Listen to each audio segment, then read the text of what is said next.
address the school board. Community input is encouraged and welcomed. Input must be informational in nature and address the entire board rather than one particular member. The Board of Education cannot engage in discussion or debate in response, but will take the information for review and direct to the appropriate district employee to respond. And there is nobody here. They're all warm at home, so nobody's here tonight to join us. This meeting is being live streamed. Login information can be found on the district website. It is also being recorded and will be made possible as soon as possible and put on the district YouTube channel. The meeting is now called to order. It is January 5th, 2022, 6:33 p.m. Our mission is to provide a safe and caring climate and culture in which we engage, inspire, educate, and prepare and empower all learners in partnership with their surrounding community to be successful in today's and tomorrow's society. And Al Dahlgren will be so kindly to lead us in the Pledge of Allegiance.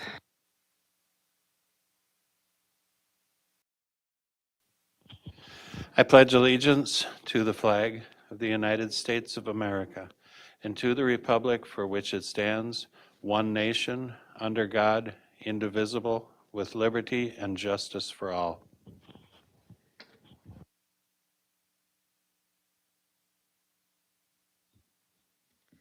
Thank you, Al. And then can you please call roll for tonight?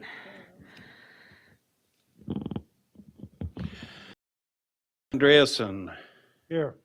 Al Dahlgren is here. Zach Dorholt. Dr. Les Green is not here yet, but he is coming. Shannon Haas. Here. Natalie Ringsmuth. Here. And Monica Segura Schwartz is absent this evening.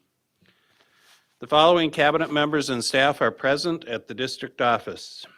Superintendent Willie Jett, Assistant Superintendent of Secondary Education, Dr. Lori Putnam, Assistant Superintendent of Elementary Education, Dr. Mike Rivard, Director of Community Engagement and Communications, Tammy DeLand, Executive Director of Finance and Business Services, Amy Skellerud, Executive Director of Human Resources and Labor Relations, Tracy Flynn Bowe, Executive Director of Operations, Gary Ganji, Media Technicians, Paul Novak and Gordy Scott, and Custodian on Site, Steve Hain.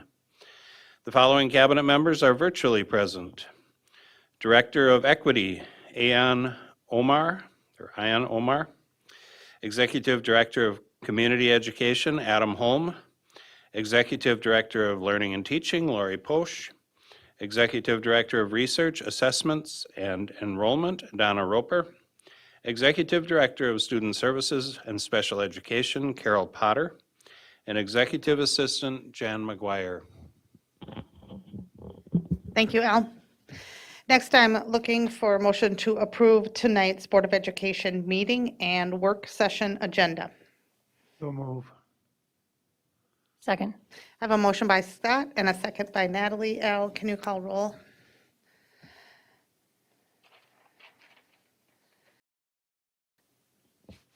Who made the motion?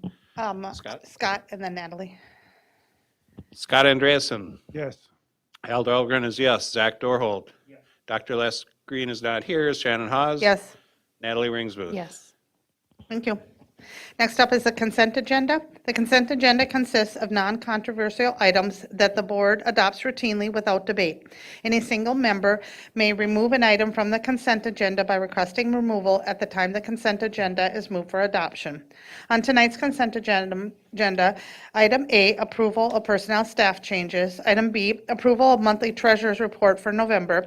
Item C, approval of monthly financial report for November. Item D, approval of Board Policy 605, alternative programs as revised, third reading. Item E, approval Board Policy 608, instructional services, SPED as revised, third reading. And item F, Catherine Johnson Education Center, project change orders totaling $16,869.01. Does any member wish to remove an item from the consent agenda? Looking for approval of tonight's consent agenda as read. So moved. Second. I have a motion by Natalie and a second by Scott. And Al, can you call roll one more time? I sure can. Let the record show that Les Green is here at 6:37 PM. Thank you. Okay, who made the motion again? I missed it. Natalie? Natalie? Natalie Ringsmith. Yes. Scott Andreasen. Yes. Al Dahlgren is a yes. Zach Dorholt. Dr. Les Green. Consent agenda. I will abstain, because I didn't hear it. Okay. And Shannon Haas. Yes. All right, thank you. And I'll pass the torch over to you, Dr. Green. Okay, moving on to discussion and action items. First up for an action item, we have approval of purchase agreement for Clark Field. This is presented tonight by Amy Scalarud, Executive Director of Finance and Business Services. Thank you. Good evening, Superintendent Jett, members of the board. I'm sure we're all aware and recall that we've previously had the board approve a purchase agreement related to the former Tech High School and Media Services properties. At that time, the Clark Field property was not included in that transaction, but at this point, both the city and the school district desire to transfer that as a green space park facility to the city of St. Cloud.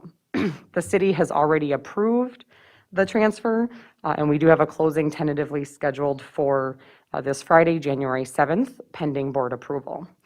One other thing to note, you'll see the purchase agreement is in the board agenda. The purchase agreement exactly mirrors the purchase agreement that the board approved for the tech transfer. Also in the agenda packet is a memorandum of understanding related to the future Neenah Creek Regional Park. That is a park facility that the city plans to construct on the property adjacent to the new Tech High School. As part of this transfer, the city has agreed to develop that memorandum for mutual cross-utilization of facilities so that we have additional softball fields, multipurpose fields, baseball fields, and so you'll see that memorandum is in the board agenda as well. Are there any questions on the purchase agreement? Can you just tell me, is there, so the location of the Neenah Creek is with the Tech High School, and then these fields, very much needed. Is there, can you explain the parameters of that? Do we have first rights? Who else can be there? Is there a length of time that we get to be first in line for our needs? Not kind of a minimum or a set length of time. The memorandum would really kind of be a in perpetuity type of agreement. So the intention of both parties is that kind of, as long as needed. So we would have that access on both sides. So if the city were, hosting something at that facility and, had a reason to want to use our facility, it's just across the creek, so there'll be multiple access points. There isn't a set timeline yet in terms of when that will be completed, but certainly the city has expressed their intention to work with us when those are needed. As far as whether that's a first right type of a thing, certainly, I think that depends on the advance notice. If the city has booked something far out in advance, I don't think, there's nothing in the agreement that would give us the right to bump someone else, who may have an event booked. But certainly both parties have every intention of working together for those shared facilities. And the maintenance and upkeep on the park property, that's the city's Correct, yep. responsibility? Okay. Do you have any idea what the procedure will be for booking these areas? I mean, do we book through the city or through the city park system? For example, let's say we're going to run a softball game, long-term, where we're going to need an extra diamond or something like that. We would be able to book every Wednesday night for 3 months or. Yeah, the city has a department that, just like we have our department that manages booking of our facilities. The city has, their comparable department that we would make those arrangements through. We already work with the city a lot in terms of those arrangements. We use city facilities at the MAC for hockey and baseball. We use some park shelters in the winter for Nordic skiing. So we're already accustomed to, and our activities directors are already familiar with a lot of those contacts that we need to reach out to. At this point, that's something that's further down the road. The Nina Creek facility isn't in certainly the city's, 1 to 2 year plan. That's still to be determined based on, their budgets and funding and where they're at as to when that will actually be completed. But yes, we'll have a process in place to do that.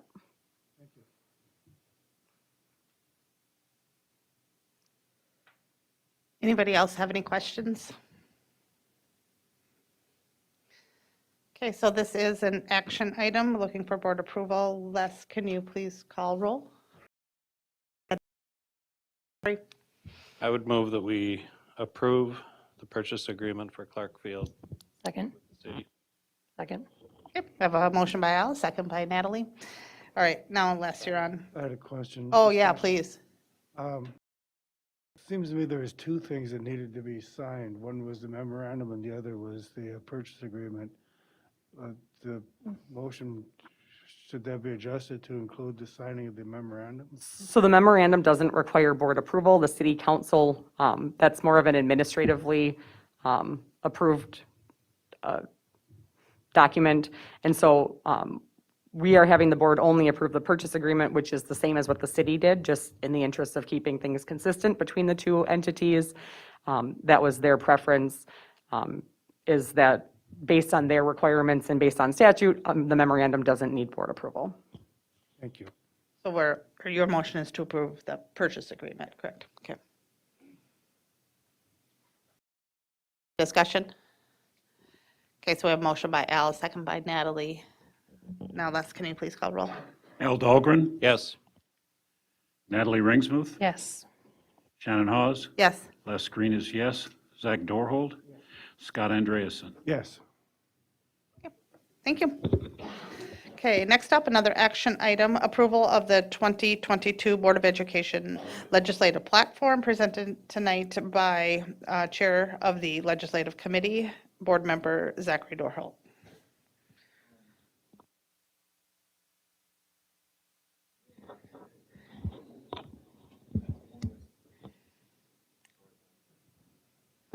So was there a hard copy passed around? I had one in my email, so I think, is it Okay. on the, Yeah. yeah, Yep.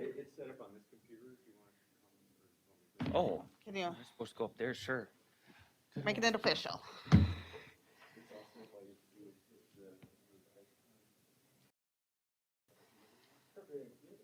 Thanks, you guys are amazing. Thank you for having me here on this, so, this is kind of different. It's intense from this view. We should create a circle so whomever's sitting here can feel a little more equal. No changes other than just some dates on here to recognize this 2022. And this is kind of what went through last week. Eliminate the special education. And thought the timing of asking for this right now couldn't be better with a projected $7 billion surplus. Why not go big with just this one? So I don't know if you have any questions. We're all intimately familiar with how this impacts our district, and because of efforts of still current and past board members and others, this is now the special education cross subsidy has now become common language throughout the state in education. So I would ask for approval 2022 legislative platform from the board. Okay, Scott has a question? Yeah, okay, once we approve this thing, what do we do with it? That I was gonna ask too, whether, well, we'll formally deliver it to all the representatives, senators who even touch District 742, letting them know. I thought I'd throw out there whether we do a letter to the editor, whether it's as chair of this committee, as a board together, just looking at the logistics for that, but I thought at least a letter to the editor from myself as chair of the committee would be one thing. And then it's up to us to reach out to our elected officials at the state and advocate for this policy. Is it also going to be submitted to the MSBA and the other one? Kind of already had, Al did that. Al did that, okay. You want to say more to that? I would submit a press release to all 3 news outlets. It doesn't have to be real wordy, but just the Board of Education passed their legislative platform, and this is, and then a copy of it along with it. I like that idea. That's something you'll be doing then? I'll figure that out, yeah. We'll go through the proper channels. So, Oh, yeah. Wanna go we've got rogue. Tammy, she can do it. okay. So she's not, Tammy's nodding yes. Okay.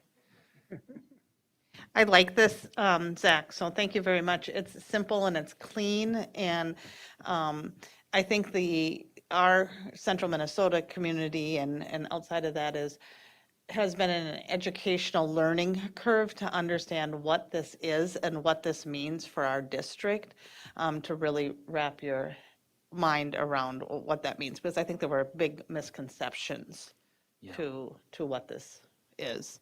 And I think people are learning that and understanding that. And this just goes directly to, this is what we need. I would move that we approve the 2022 legislative platform. Second? Okay, I have a motion by Al and a second by Natalie. Les, can you please call roll? Al Dahlgren, Yes. Natalie Ringsmith, Yes. Shannon Hawes, Yes. Les Green is yes, Zach Dorhold, Yes. Al Dahlgren, I'm sorry, Scott Andreasen. Yes. Thank you. Next up is our third action item for tonight, approval of legal counsel rates for Ford and Harrison, presented tonight by Tracy Flinbo, Executive Director of Human Resources.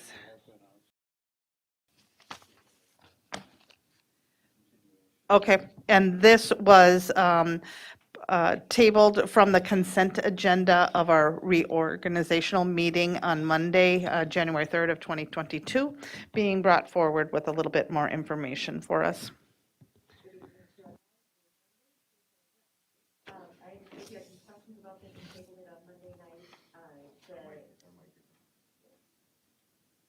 Thanks, Gordy.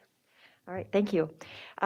Ford and Harrison is our immigration counsel that we use primarily to support our immersion program staff that are here under H-1B visas. They have proposed an hourly rate of $365 an hour and a rate for our H-1B cases at $37.50. That $37.50 per case is a decrease of $250 from what was proposed earlier this week at the meeting after discussions with them, and it's an increase of $250 over last year's rates. Just to answer questions that board members had about the number of H-1B cases that we have in the school district, we have at this time 9 of our staff that are here teaching on H-1B visas. Those are 3-year visas, and so typically we have 3 of those per year approximately that are in the renewal process. So we're talking about 3 of those cases per year that are being handled by that law firm. Any other questions I can answer? Yeah, thank you. So looking for a motion to approve legal counsel rates for Ford and Harrison.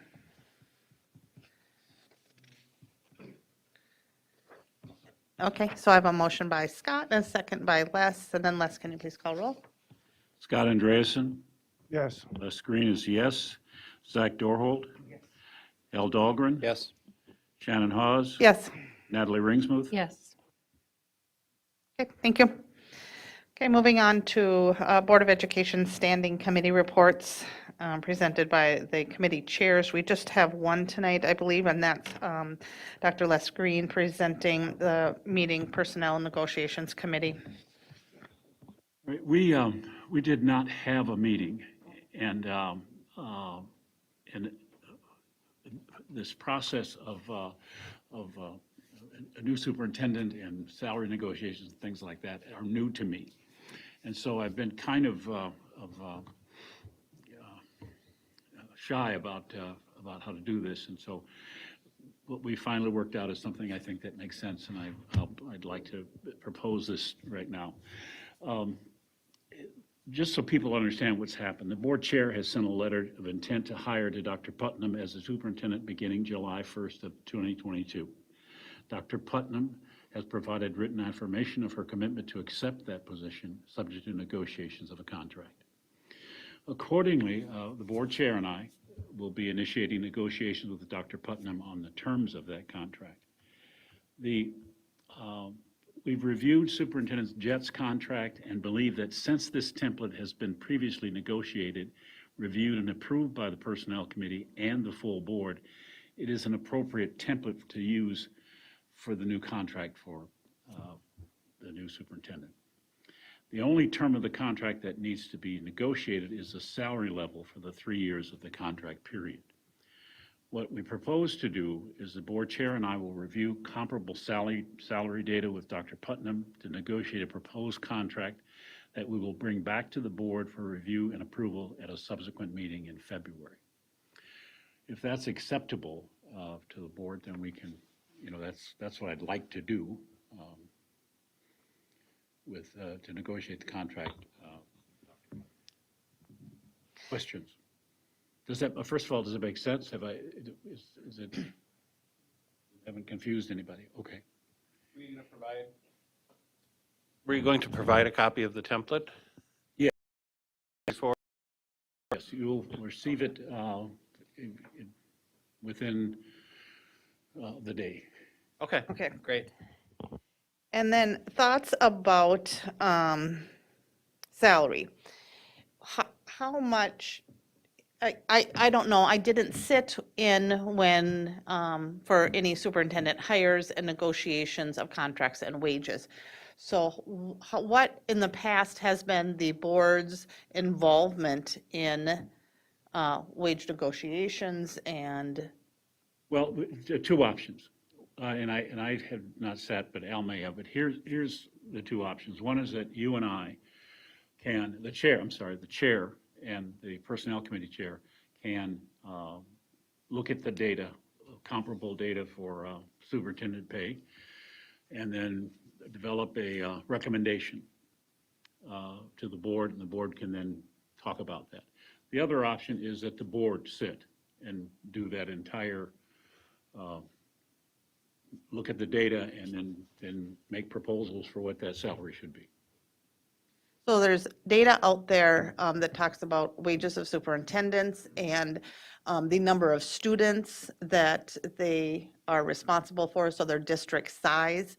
I think I'm looking for input, Al, that previous times that you've been involved in that, but all board members, what is your participation interest and where do you see your role in this? I think in the past it's been.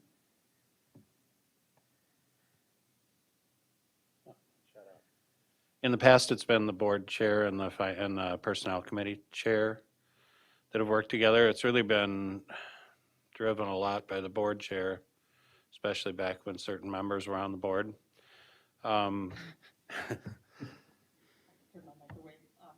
But it has been driven by the board chair and the personnel chair to come up, to do the negotiation and come up with, but it has always used the comparables and then an understanding of where the superintendent is in the, as a first year superintendent, you can't compare that to a similar sized district with a 20-year superintendent that there's going to be some differences in those, but to fall within ranges is pretty typical. And we also have history of having a superintendent in this district. And that certainly should weigh in on it. And there may be, I'm not saying that you just take the exact same salary and place it on the new superintendent, that there should be some negotiation back and forth and some, there are going to be some differences in the contract, but we're trying to come up with something that's fair and equitable and good for everybody, good for us and good for Lori. Scott, please join in. Yes, does Tracy at Human Resources have anything to do with this, or this just with No. the board? This is board. Yep, this is our job. But somebody gathered the data for us. I'm assuming Tracy and her team. Yeah. Yep. So the point is that we can sit as a 7-member board and review that data together, back and forth, or the chair and I can, you'll get the data anyway, you'll know what we looked at. The chair and I can come up with what we think is, and Dr. Putnam, I'm sorry, would be included in that discussion. Sorry about that, Lori. Dr. Putnam would be included in that discussion, as we do with other contract things we do. We come back with a recommendation. Yeah, and I would agree with that, Les. I would say that if we were going to do it as a board, we'd do it in a closed meeting as far as the contract negotiations. And we would come up with parameters as a board, similar to what we had as parameters for the other contract settlements. And then it would go to the two of you to sit down with Lori and work through it. So we have met once and covered a lot of ground, I thought, in the meeting. I don't know if Lori, if you would agree with that, but the contract, and went through that in details, and then started to look at the comparables, the district sizes, their wages, to look at that and have a really good start in this of where we think we're at. So I'm thinking, if you wanted to meet again, but what is the next step? When we present, I would love to have you jump in. What was that? Were you jumping in? 'Cause That's what don't go to an you auction. just bid at something. Sold. Here- I say that what first what- I'd come up with a timeline, and then I'd say next step. But if next step is to meet with the board and have a discussion as to parameters, I'd still want to know what's a timeline. When do we want to have this wrapped up by? And kind of plot it out so that, there's no emergency on this, I don't think. I'm looking at you, Lori. But I don't think there's it doesn't have to be done by February 1st or something. It has to be done by July 1st.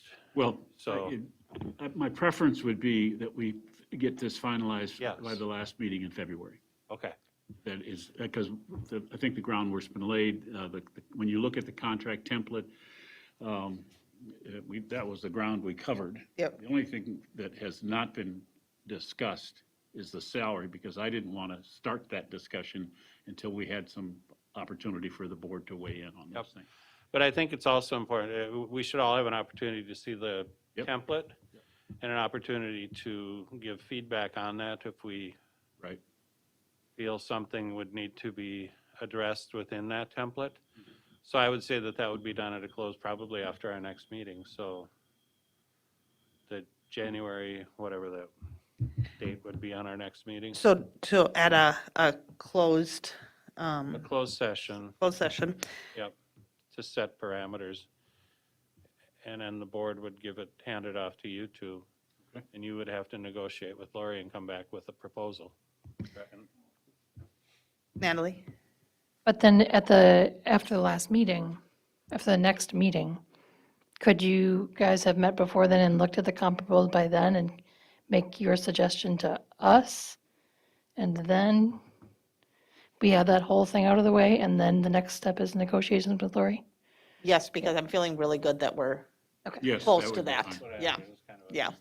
Great, wonderful. Yeah, so when we meet, 2 weeks from now, we would have, We'll have all of that done. yeah, a starting point of where we think that we should be at. We're proposing this, let's talk about it. That's- Okay. Let me just, this is, I think what I want to be real careful about this. I want to know whether you want us, whether the board wants the chair and I to recommend a salary, or whether you want us to sit with you in a closed session and talk about a range. Yes, please.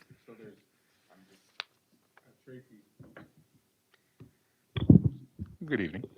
I have Tracy listening, and so one of the things that she just wants the board to know, and you might not be saying it like this, but just making sure that you hear it, that you're not supposed to, or you can't have a closed session to negotiate superintendent contract, only with certified bargaining units. Okay. That's what I was And just so that- looking at. Thank you. And you said, how did you phrase that? I made a mistake and moved, and so it was like an auction? Yeah. So, okay.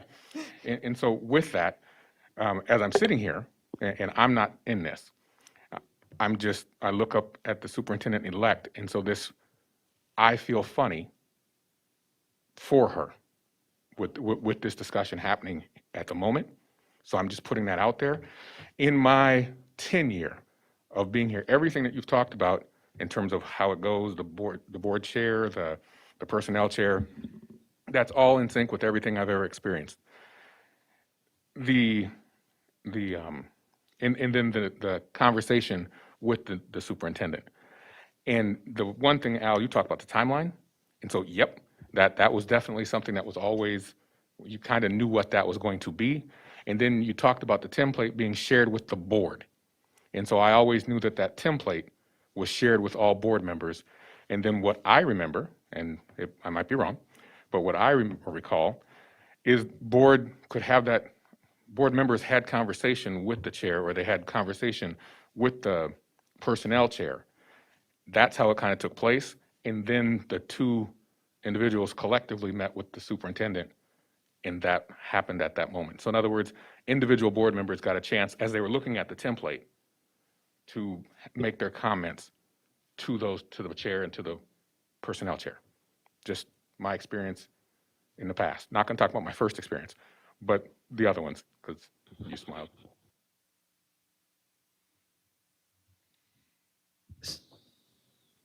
Can I make a recommendation? Let me recommend that we send you all the data that we will have, and that the chair and I will meet with Dr. Putnam and have a discussion about the salary, and then present that as a recommendation to the board in February. Can I ask, does it need to be, is there a need, is there a requirement to have it a line item on a board agenda? Or is this something that, I don't know, what have You know- other contracts been? The board has to approve the contract. the board has to approve the Sure, yeah, contract? Okay. Sure. So yes, it does have to be, but I'm just, Les, when you say you'll send us all the information, you can't send us all the information unless it's public. Well, I think it should be. I mean, we have the template The template can be public. and the range of what we've looked at in terms of what the comparable districts look like. That can That's be, all it that's would be. public, okay. Yeah. Yep, that's fine. I agree with that, and then it would be in the hands of you two Okay. to sit down and negotiate and come back to the board with your recommendation. Okay. 3. Well, the only thing would be missing. We're including is Lori.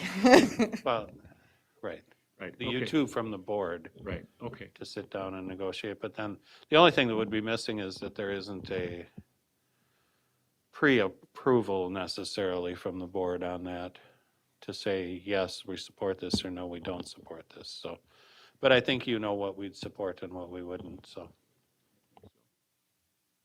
Okay, so we could have Jan send out those 2 items that will be part of the agenda anyway, when this gets put on an agenda, Yes. right?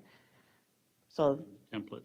the template and the data of school districts. Tracy Flinbo would be sending that. to the Tracy board. will send those two items out. Okay. Okay, good.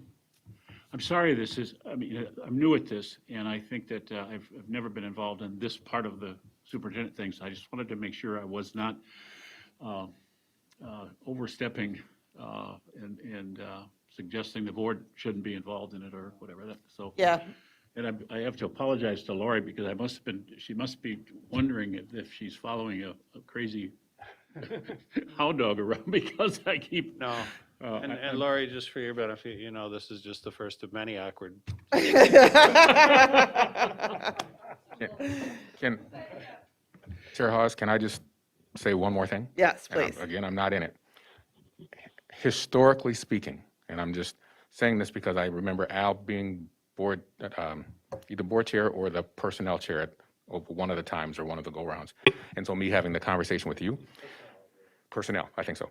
And so you're talking about the template, okay? And you can see it's my contract is a public document, okay? So the entire world looks at that public document. So that's what's coming, and that's what Tracy would be sending.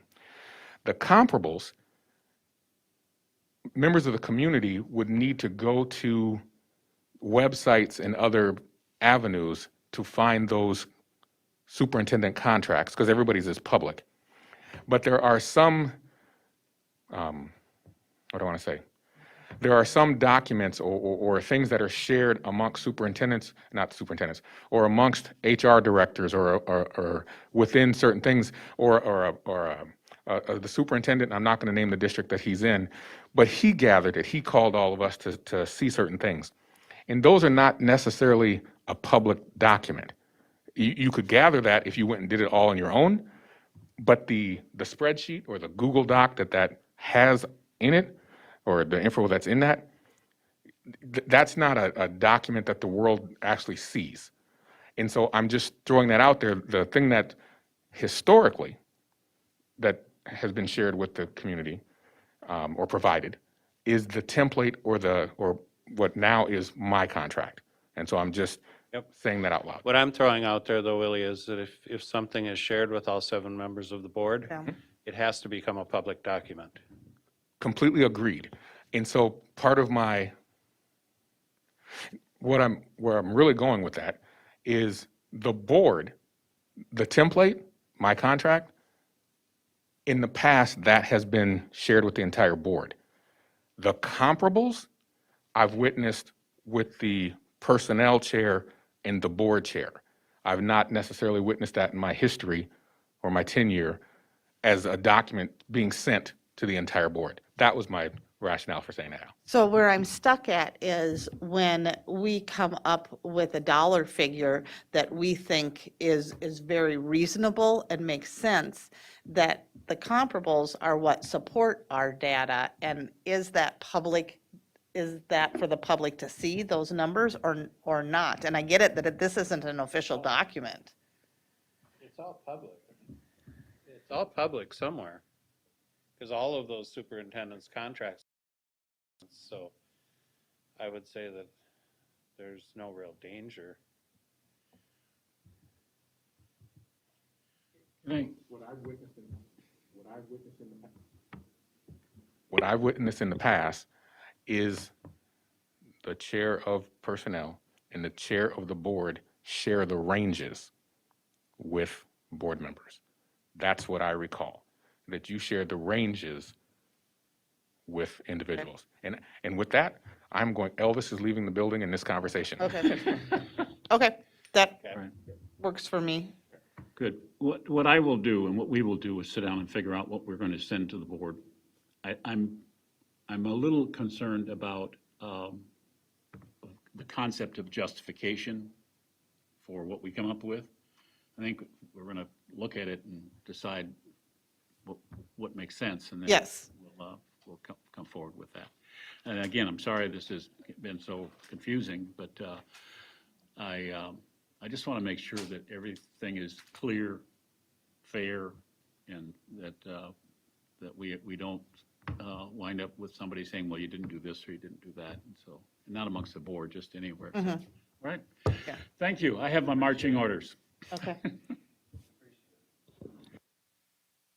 Okay. All right.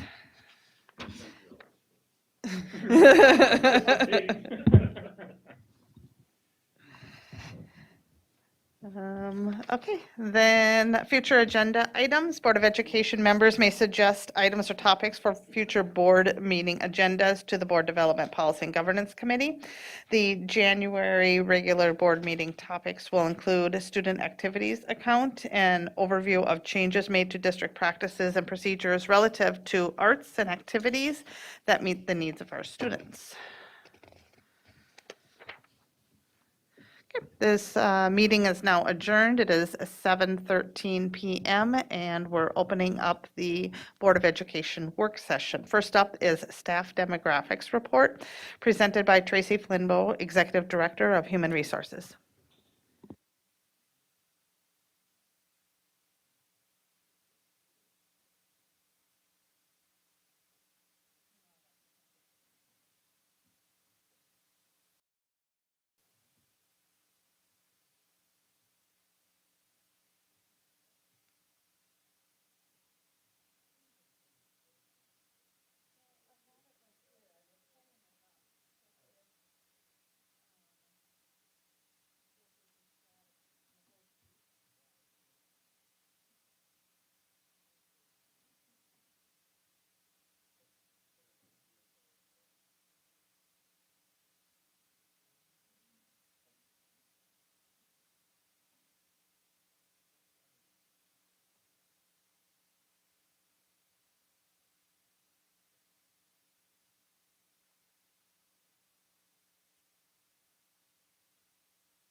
Hey, Tracy, can you just clarify on that? I mean, it's not super important, but just for my own curiosity. You can negotiate, you can have a closed session for bargaining groups, but you cannot have a closed session for negotiation strategy for, That's correct. The statute Individuals? specifically says that you have statutory authority to close to have labor negotiation strategy sessions regarding a certified bargaining unit under Okay. PELRA. wow. That's why we can't talk about non-represented groups in those contexts either. I learned something tonight. I should ask a follow-up to that, but in the statute, does it explicitly state the superintendent thing about where? Maybe I'll just look at it myself. Yeah, the statute specifically says you can close to have, to discuss contract negotiation strategy with bargaining groups certified under PELRA. And so an individual contract with an executive, another employee, including the superintendent, wouldn't qualify. Does it say we can't? You can only close if you have statutory authority to close. Okay, thank you. Thank All you. meetings must be open unless there's a specific statutory authority to close. Okay. Good evening again, board members. I'm here to do the annual report about the demographic makeup of our school district staff. And I think as I begin that, a relevant question is, why do we monitor the racial makeup of our students and our staff and report out to the board each year about that? I think the next slide answers that question, that the research, and we've looked at this research deeper each year. I'm not going to go into all of the studies that we've reviewed over the years, but the research is really clear that a racially diverse staff academically benefits both students of color and white students alike, according to lots of the research that we've looked at. Specifically, having a diverse staff is critical to increasing the academic performance of all student groups, to preparing our students to learn and live and work in a racially diverse and global world, to provide equitable educational opportunities for all of our students. And that's the context, I think, as we have this conversation each year, is to think about how do we create that racially diverse staff to reflect both our community and our student body.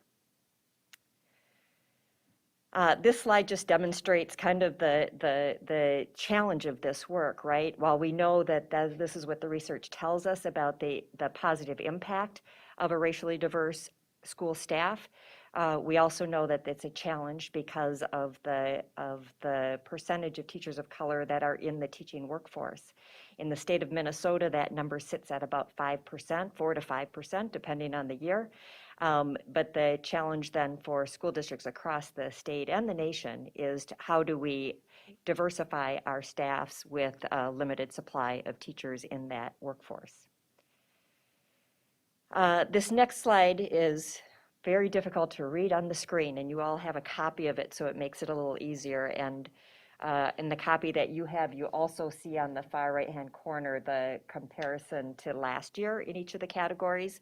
I'll break this down in slides that are a little bit easier for everybody to look at, but this is just the big overview that breaks down that staff, not just for teachers of color, but for all staff of the district. As we think about the impact of all of our staff have the ability to influence that course of a student's academic experience here in our school district. And so we're looking at teachers probably specifically, but importantly, we're looking across all of our employee groups, and that's what this particular spreadsheet will show you. It also shows you the racial demographics of the state and county, Stearns County area being one of the largest counties that we serve. And you can see that our demographics are really trending to match the Stearns County demographics. I think the goal is, as we think about having a workforce that mirrors the community, is to look at what's the percentage of racial diversity in the community, and are we attracting and matching that same diversity in our school district? And you can see that on the overall numbers, we have about 87% of our staff are white and 13% are people of color. And that's really close to what our Stearns County racial diversity is at 14%, roughly. I think it's easier to see this information broken down than in that chart, so we'll take you through a few slides that break that down by different employee groups and student groups. So this is an 8-year snapshot of our student data, just showing the racial diversity of our student data from 2013 to current. And you see that currently we are at 61.30% students of color in our student body. If we look at our non-licensed racial diversity, you see that we've grown since 2013 from 6.45% to 18.86% in the last year. And this would include our bus drivers, cooks, custodians, clerical employees, language interpreters, department staff, paraeducators, behavior staff, and so on. These are all the staff other than teachers, really, in the non-licensed category that make up our important educational team. If I go back to that slide just quickly, again, you can see at 18.86%, we are significantly outpacing even the overall 14% diversity in the Stearns County area, which tells me that we've become an employer of choice for our BIPOC community. They're seeing this as a place to work and grow with our district. If we go now specifically to teacher racial diversity, as I said earlier, the challenge in this area is with the state teacher workforce made up of just 4 to 5% teachers of color. All districts across the state struggle to, get above that threshold because of that. And so I'm happy to report that, you can see a very positive trend line, and we've been sitting north of 6% for the last 3 school years. Which again puts us above that state average, which says there's something happening in our district that's attracting above the trend line. In the past school year, I would point out that we hired 97 teachers. I'll have a slide a little bit later that will show you some historical data about that.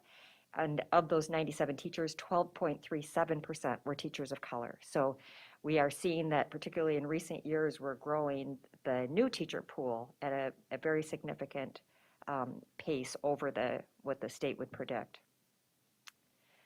This next slide represents our administrator racial diversity, and so this would include principals and directors and district leaders, all of the folks that serve on our administrative team across the district. And I think I'm particularly proud of this work that we've done here we've been over 20% for the last 3 years in our administrators. And I think as we have analyzed what has made the difference for us in attracting staff of color, I think it's this slide, right? It tells us, I think, that if we have administrators of color at the table that are supporting the work that we do in terms of policy making and responding to the academic and social, emotional, and behavioral needs of our students, I think that presence at that level of leadership encourages that attraction for staff and teachers to join our district as well. This is then total district staff. If we take everybody all together, you can see again this very significant and steady increase in our diversity over the past 8 years at 12.51% for this past year. This next slide I think is helpful because it just reminds us why it's difficult to influence our increase in diversifying our workforce when we end up at the end of this funnel. The teacher educator pipeline starts at that post-secondary enrollment, and it ends with us, and our typical place of influence has been at recruiting people to enter our workforce after completing their teacher education and preparation programs, and then retaining those teachers once they get here. We've been trying to flip the model, knowing that what's coming out of the bottom of that funnel is not very wide, by going to the top of the pool, and we're going to create our own through our Grow Your Own programs and other programs to try to influence the number of teachers that are tied and committed to our school district that are entering that post-secondary world and entering into teacher preparation programs. We looked at this slide last year, but I'll remind you that although I'm talking about 4 and 5% in the state of Minnesota, when we get into outstate Minnesota, in our region in particular, we're typically looking at a supply of teachers of color of just over 1%. And so with that context, I think the progress that we've made is particularly impressive. And again, it tells me that something that we're doing here in this district is creating an environment where teachers of color feel like they can come here, they can make a difference, and they can receive the support that they need and deserve to be successful in our district. This is the new teacher hiring that we've done in the last 4 years. And so you can see that depending on the year, we hire between 70 and 100 teachers a year typically. And in all of those years, we're significantly outpacing the state numbers for teachers of color. So again, I think there's a solid evidence of our ability to attract and recruit teachers of color to our district for all the reasons that we've talked about. If we think about those teachers of color again, and we talked just briefly about the research, but I will just focus in on those 4 most important factors that we see from the research, why this makes a difference for our school district. Number 1, it improves student achievement. And again, we know from the research that's true both for students of color and for white students. We know that we get better social and emotional learning outcomes for students, and that students, both students of color and white students, present more positive perceptions of the staff as a whole and of their teachers as a whole when we have a more diverse teaching staff. From an HR standpoint, and that idea of being able to not only recruit but then retain teachers of color, as we grow that workforce with more racial diversity across the district, it reduces that level of isolation that teachers of color feel in our school district, and it provides more affinity groups for those staff to feel supported in our district. So growing that number really makes a difference for us. When we look at what works, and we've looked at this data before, what works to recruit teachers of color in Minnesota, it really is about growing your own. And so we've been really working with St. Cloud State in the last year to try to reboot and improve non-licensed staff to teacher residency program with SCASU. And those discussions are continuing and underway. Our Future Teacher Academy, led by our Learning and Teaching Department, has been growing beautifully in the last couple of years, and we're continuing to see really strong results from that program. We've been working to obtain the new hiring incentives that are coming through the state of Minnesota for teachers of color. The way that you access those monies is a little challenging. All of the districts in the state had a chance to kind of bid for the number of teachers that they thought they could recruit. And so a lot of the bigger districts said, we're going to get 10 and we're going to get 20 and there's only 30 spots available. And so we are on the waiting list. And when those districts find that they can't hire the students of color that they reserve spots for, those monies will become available and they'll be available to those other districts of us that are on that waiting list. So we're hopeful that we'll see some of that incentive money coming to our school district this year yet.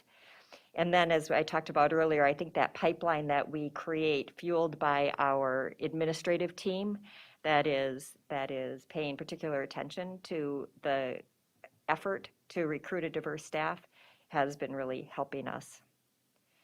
Moving forward, we continue to want to work with developing affinity groups for our staff of color. Some of that work has, I will be honest, has been upended a bit during these 2 years of COVID when we've just been chasing all of the other dynamics around the school district. I'm really excited for Ayan in joining us here this month at the school district, and particularly with her experience as a teacher.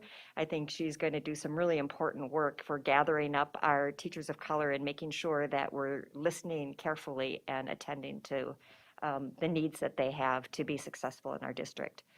Well, we have been working on non-licensed career fairs. Again, career fairs haven't been what they typically are in these conditions, but we'll continue to leave that out there as a goal. The goal that was set by the Equity Achievement Committee a couple of years ago was that by the year 2023, we would move to 8% teachers of color.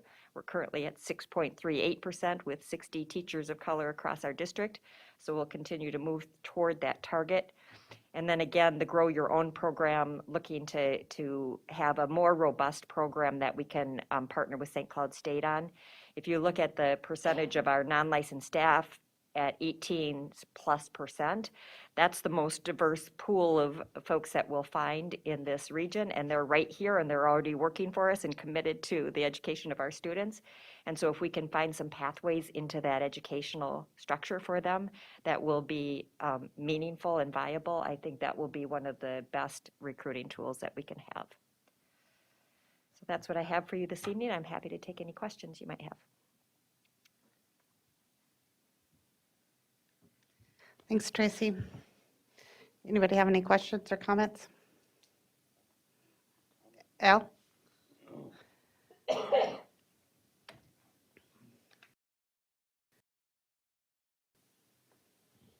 Thanks, Tracy. It was another good presentation. Great work, difficult work, and especially I believe in comparison to the community at large and other large employers in the district. And last year, when you presented this, similarly, it was impressive, but it was the first time you had really put it all together like this. And shortly after that, the Chamber of Commerce, the St. Cloud Chamber of Commerce, Teresa Bonin came out and they were taking applications for the Diversity in Employment Awards. I think that's what it was called, or the Diversity in, oh dang it, I should have wrote that down. Whatever. They have and it was the award to be given to the corporation or the local employer who had shown that they had made great strides or taken great strides in employing individuals of color and in improving and increasing the diversity in their workforce. And I sat down and wrote a nice big long, filled out the application and wrote a nice big long thing and attached the PowerPoint and sent it along to Teresa, and I was just waiting to hear and waiting to hear and waiting to hear, and I never heard anything. Then I got a hold of Teresa. She said, well, we haven't, that committee hasn't met yet or something like that, but it's coming up. We're gonna meet, we're gonna have that award. And then later I got a hold of her again because I hadn't heard anything.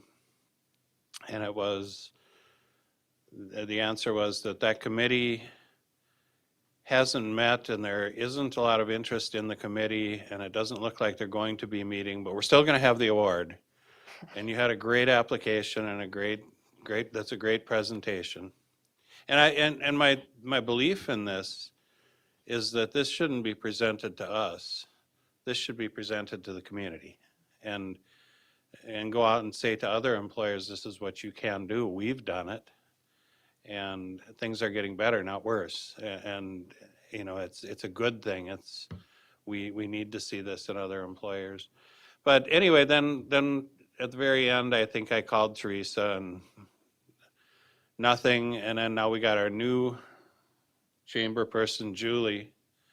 And I contacted her and she said, oh yeah, I see that you have an application. That's a great application.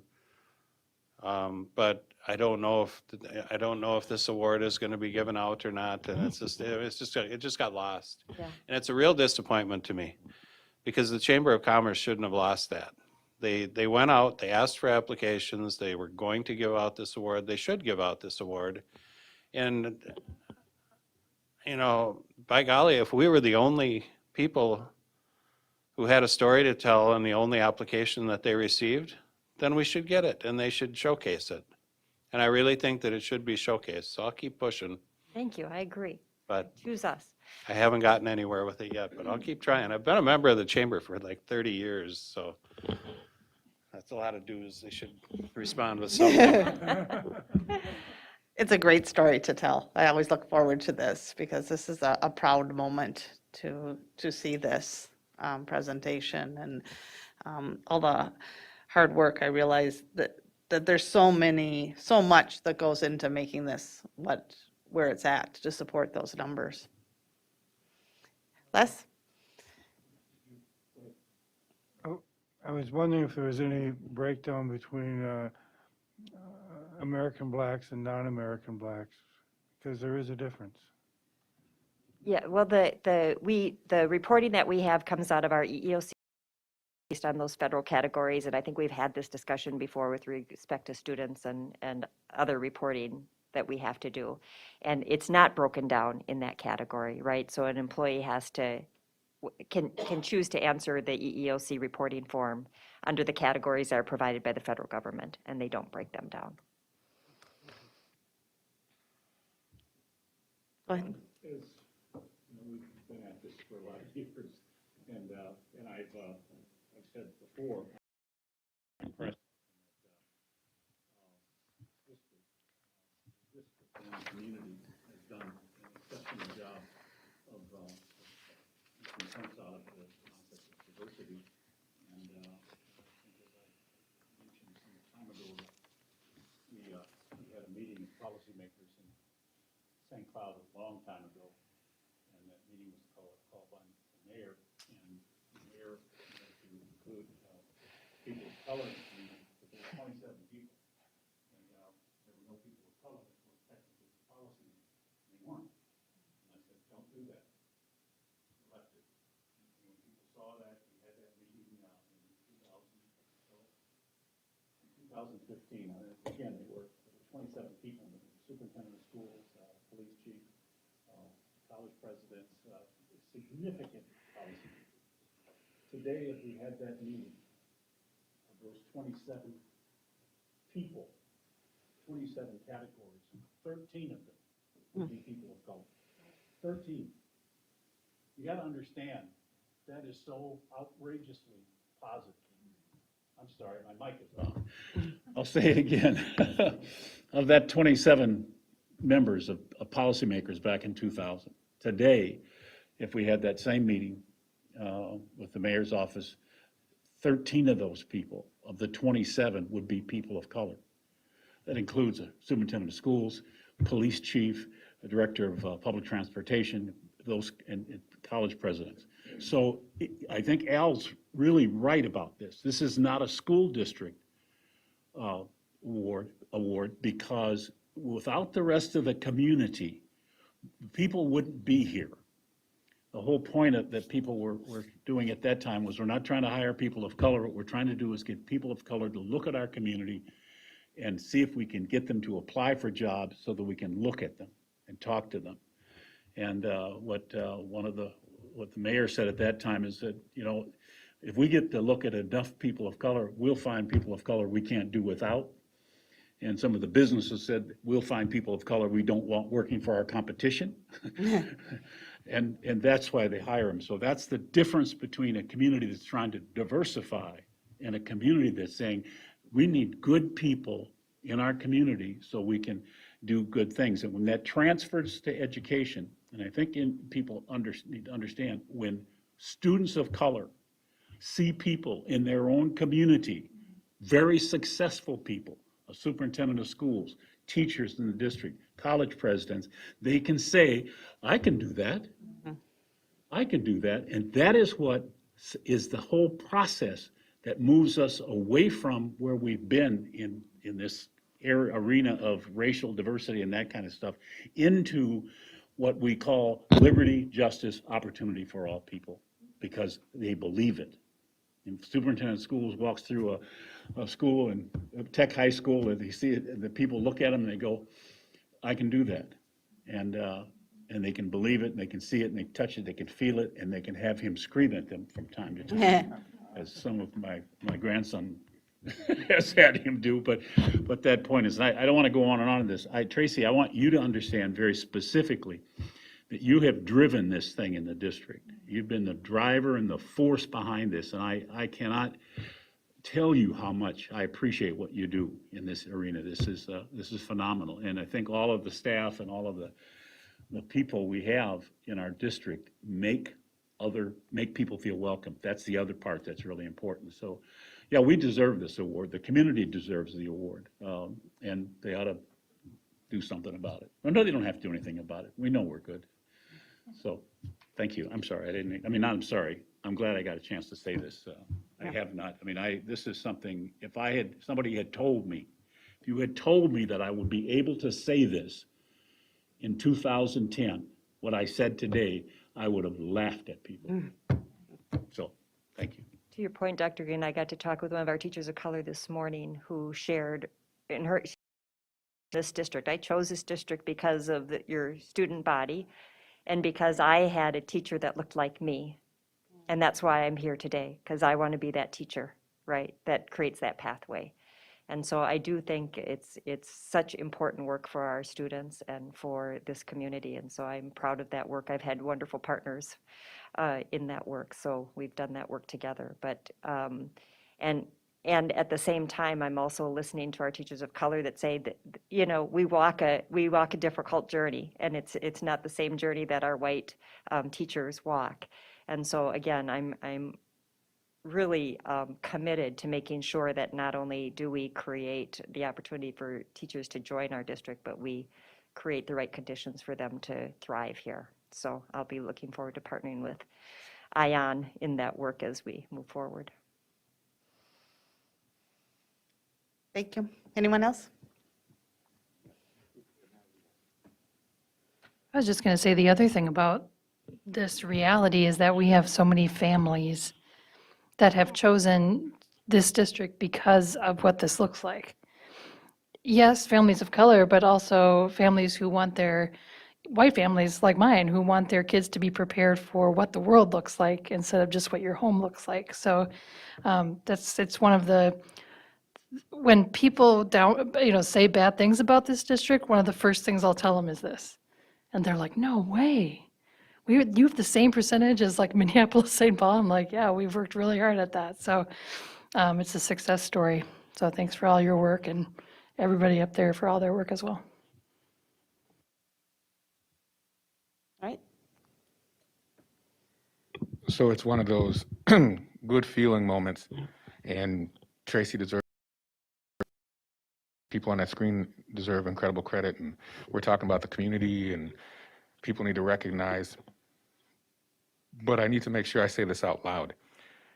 As a board, you need to feel good about that. As a board, you need to understand that none of that could happen without the board support. Whether it's things, crazy ideas that HR might come up with in terms of how to recruit and retain, the bottom line is during this 9-10-year span, the board has been extremely gracious and supportive of all of these efforts. And so I know Al, because I remember last year when you were talking about nominating Tracy for the award, and totally agree. If and when, so I'm going to say when and then if she gets the award, the board needs to take pride in that, because the board had a lot to do with the policies and supporting for this to be able to take place. So I just want to make sure you guys don't, you get emails from all sides and many different things, and you don't get a whole bunch of accolades, but this is one that you should celebrate as a board.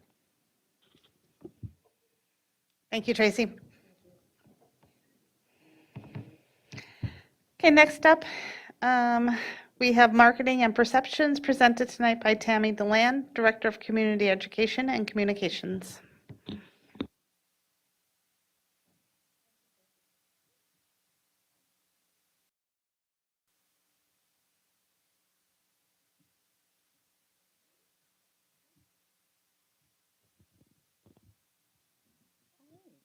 Thank you very much.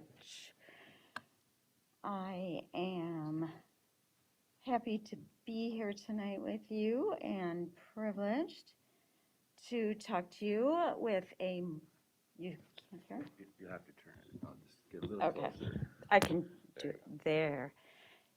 Usually not hearing me is not a problem. Not what people usually say. All right, how's that? Great. Well, thank you. I am very happy and privileged to be able to share with you tonight a marketing update on St. Cloud area schools. So good evening, Chair Haas, Superintendent Jett, and members of the board. I thought that I would start tonight with just a brief overview of where we've been. And so that would predate my position and actually the creation of the communications department, when it's not surprising that there wasn't a marketing plan at all, or even a communications plan.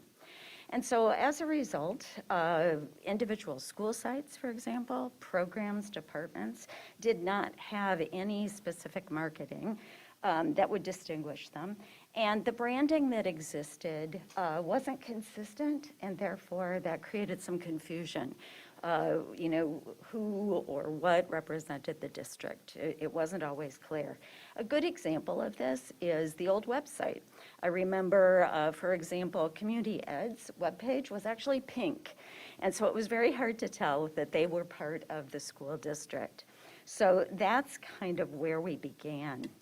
But then, if you recall, in 2014, the district and the community went about creating a mission statement and a strategic plan that provided guidance and established priorities, which included a priority on communications, and actually called out specifically in strategy number 2, priority 7, intentional branding and marketing.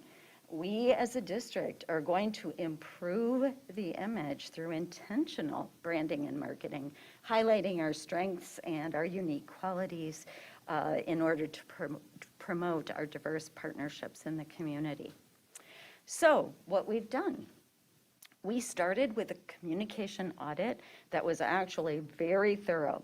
We analyzed what we had done, what was working, and where our gaps were, what we hadn't done at all.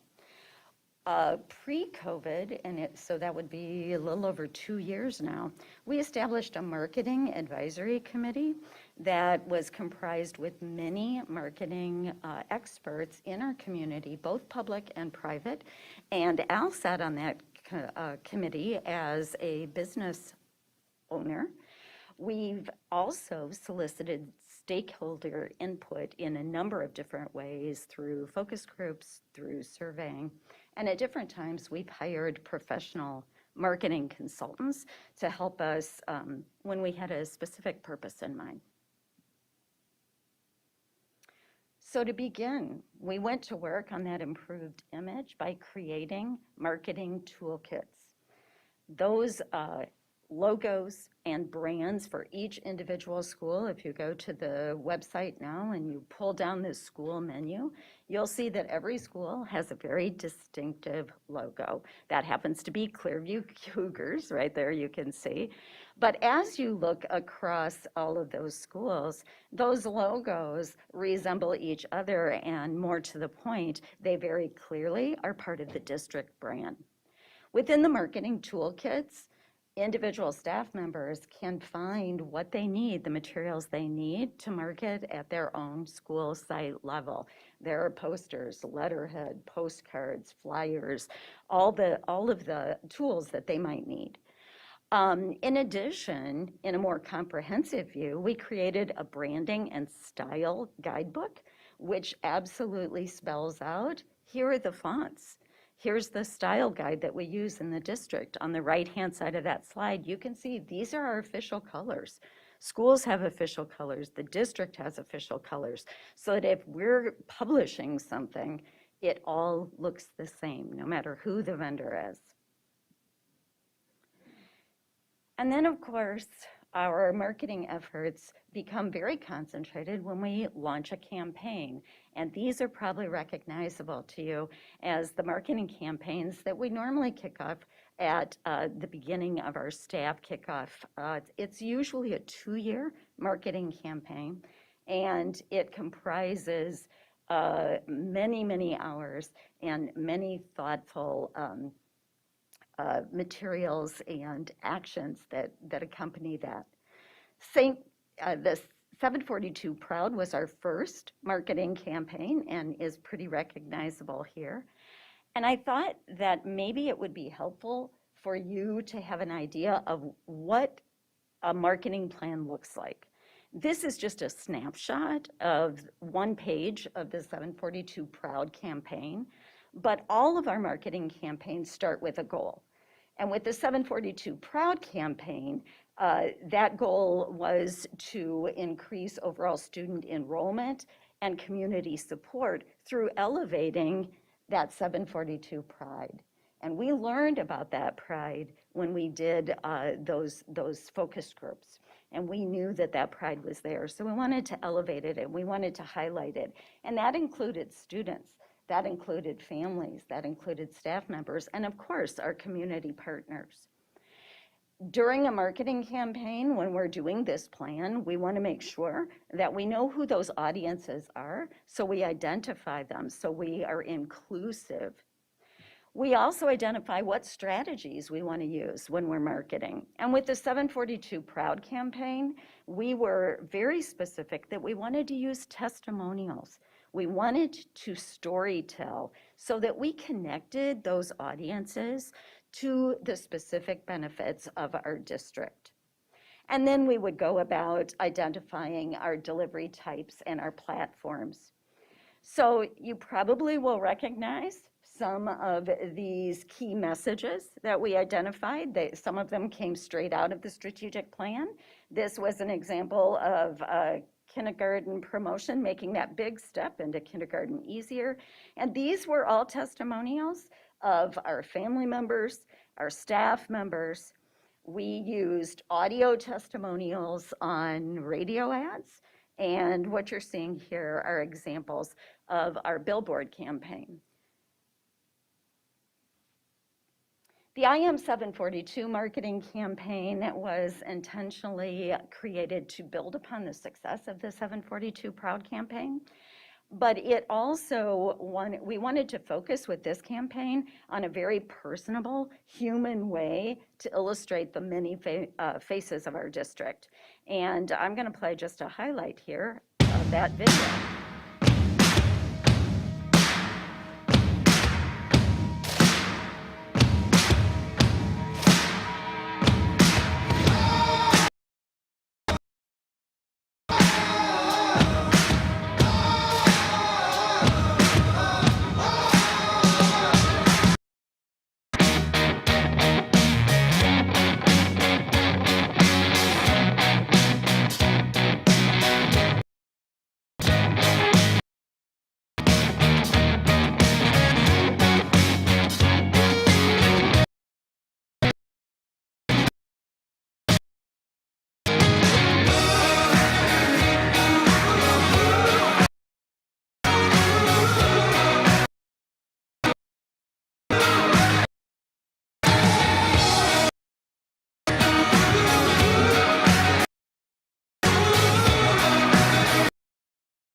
So that video did a great job of showing who we are and the values that we represent.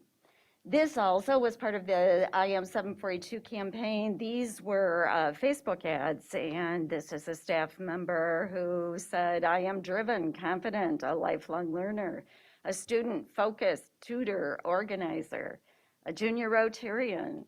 This student is a math whiz and a concert violinist. And here's a foster grandparent. This is a 742 dad, but he's also one of our preschool teachers and a Lego master.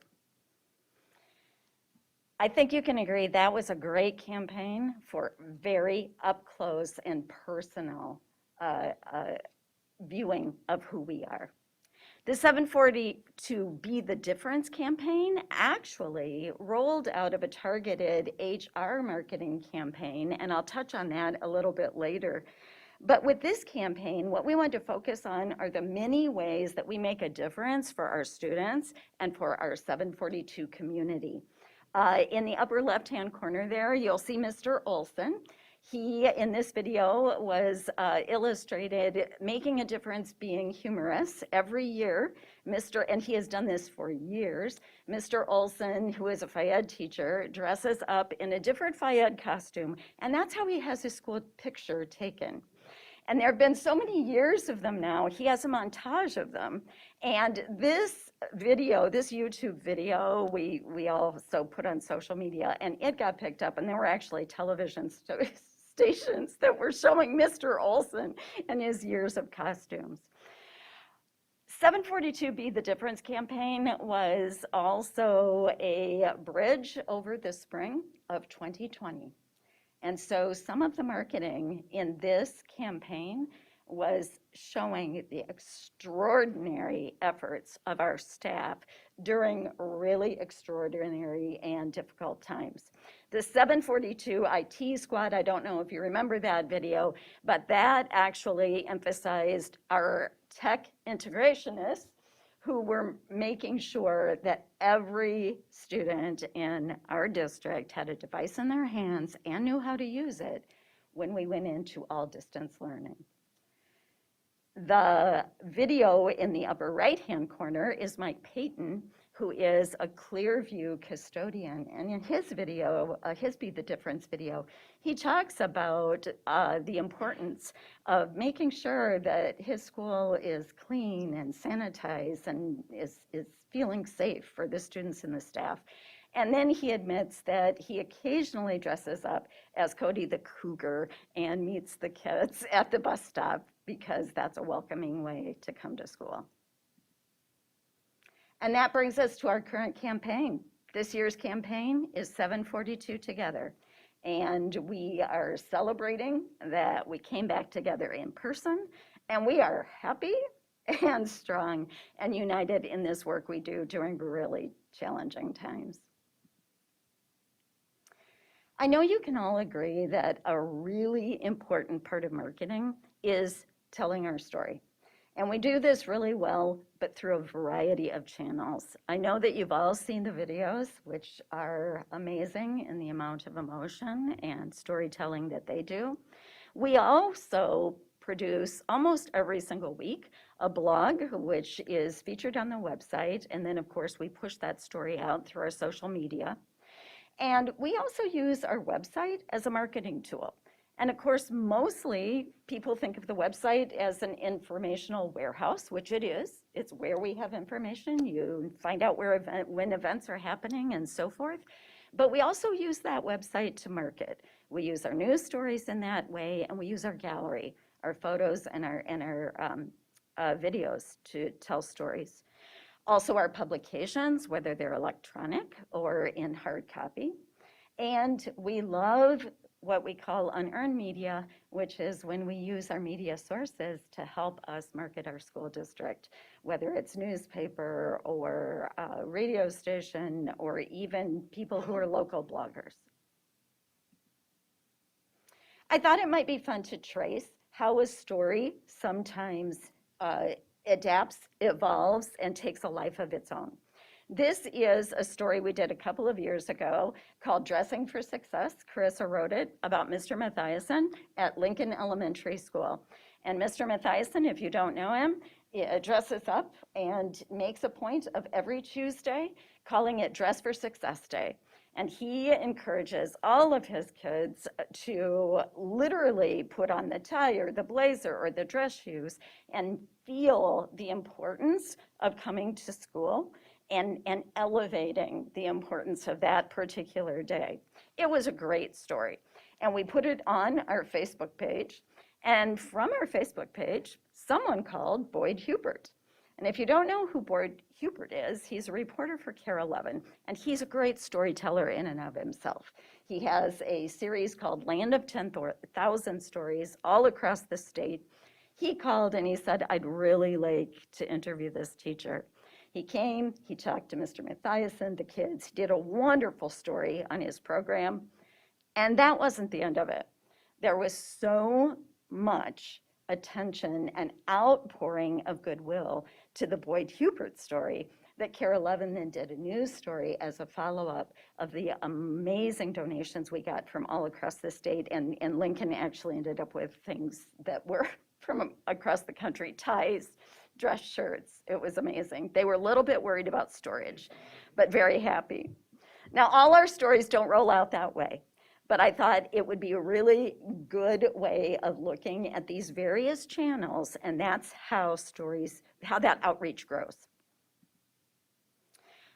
I'll also take just a brief amount of time to do a then and now tracing our analytics. We're following what we do all of the time so that we know how to do better. These are a then and now for our social media. Facebook in 2014, which is right as I and the communication department were formed, if you will. Facebook it existed in this district, 1,600 followers. Some of these measurements are jargony. Engagement, I'll just define for you. What engagement means when you're talking about social media is any way that someone reacts to your post. So if they like it, or they retweet it, or they tag it, or they comment, all of those things make up that measurement called engagement. The other thing I want to point out is that 5.7% sounds kind of measly, I know, but you need to look at that small print so you see what the industry standard is. Good engagement on social media is anywhere between 1 and 5%. So even in 2014, we were doing a pretty good job in getting our followers to engage with us on Facebook. Now, in comparison, you'll see our trend now is pretty impressive. We have over 8,000 followers, and I can tell you they're almost all moms. We have over 8,000 followers, and that engagement isn't just great, which is measured at 5% plus, but it's outstanding, 8.3%. And what that means, of those 8,000 followers, we have a huge number of them who are engaging with us on a regular basis. Impressions, that term simply means the number of times your post is displayed or potentially seen. And so you can see the difference between 368,000 and over 2 million. Twitter engagement, we started with 359 followers, 1.8 engagement, and we've grown to 2,800.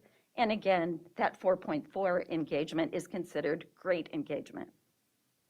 YouTube, of course, is the video challenge channel. We started this in 2014. We were using a different vendor platform prior to that. So it started off pretty slow. Also, you'll note that the measurements are different. What's important on YouTube is the average duration. How long is someone spending on our videos? And 3 minutes, 42 seconds is extremely, extremely good. But look at now, 2,300 followers, and our average duration that people are spending on a YouTube video on our channel is 6 minutes. That's amazing. Instagram, we started in 2016. And we have grown that to 1,800 followers, 4.7 engagement, again, great. One last snapshot. This is considered a sentiment score, and what it reflects is our news perception. So in other words, we use a company called Meltwater for this type of analytics. And so what they do is they create an algorithm for the number of times St. Cloud Area School District, any one of our schools is named, or any of the keywords is mentioned in a news story, whether it's newspaper, radio, or again, even blogs. Anything above the line is positive sentiment with a story. Anything below the line is negative sentiment. You look at the comparison between 2015 and 2021, we were perceived pretty darn well last year. So that sums up how we started, what we've been doing. Last logical question is where we're going. I want to highlight a few things for you here. Number one, I think you may be aware of this, but we are in the process of redesigning the website, not scrapping the website and starting over, but redesigning with a very intentional purpose of trying to get it more as a marketing tool. Don't worry about how that looks. It's black and you can't really see. This is just like a screen template that we're actually live working on.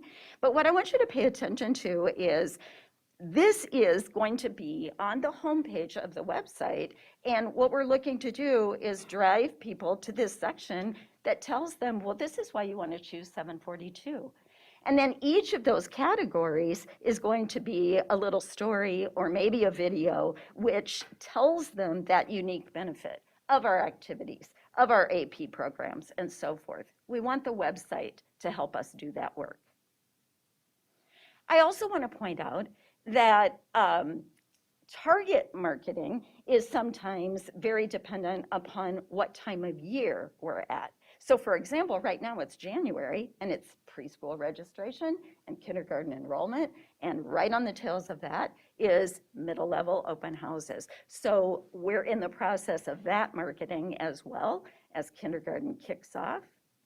Language immersion, it often coincides, obviously, with kindergarten enrollment. But right now we have a targeted language immersion campaign. They just had a new storytelling video that was created for the immersion open houses in December. And the immersion guide was rewritten this year as well and is new on the website. You also might remember targeted marketing this fall was activities. When we were trying to get our kids to sign up, we did a targeted marketing then too.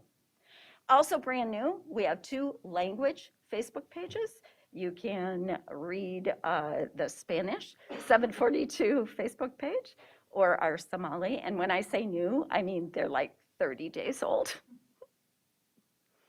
And here we go, Tracy. This is the HR targeted marketing program that we began with the Discover the Difference, 742 difference, make a difference with 742, and be the 742 difference.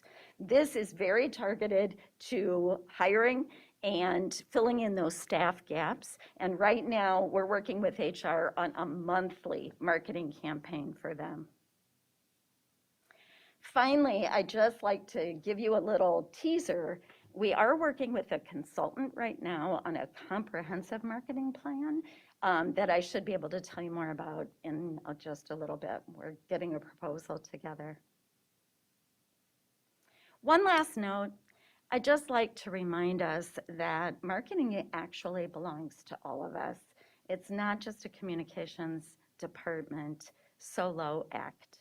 Every time we're in the grocery store and we're telling the person in line what a great school and how much we love our school, that's marketing. Or we are at a concert at Lake George, or we are welcoming someone new to our neighborhood. Every time that we are sharing about the great things happening in our district, that is marketing. Or in the immortal words of our superintendent, when we share the story of why 742 is the place to be. And that's all I have for you tonight, but I would be remiss before I took questions If I didn't shout out the communications team, it is an outstanding, outstanding group of talented, skilled, hardworking people that all of this beautiful work would not be possible without. They're amazing. So I just had to shout that out. Shannon, I'll turn it over to you. Okay, thanks. Al, I know that you were trying to jump in there.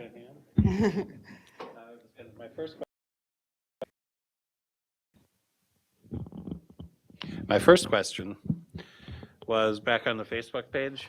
I tried to catch your attention then. Oh, sorry. But do we do any boosting or paid Yes. exposure on? Yes, we do.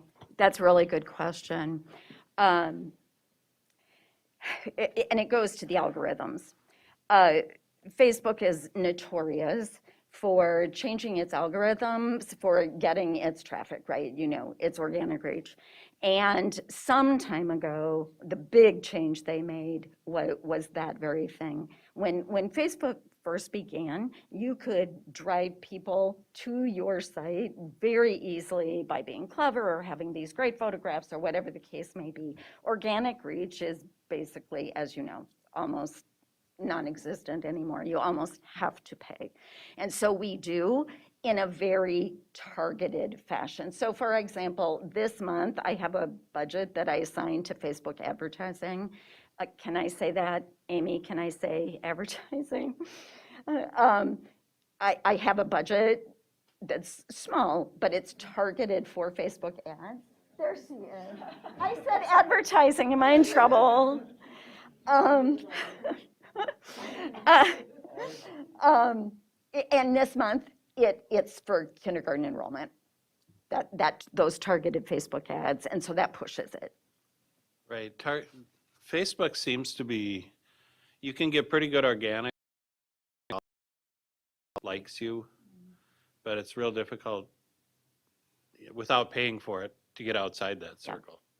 No, you're absolutely right. Okay, so that was question number one. I think I wanted to make a comment. I applaud the consistency. That was probably the biggest factor missing. You can't build a brand without consistency. And the consistency in all of the materials is really good. The colorations,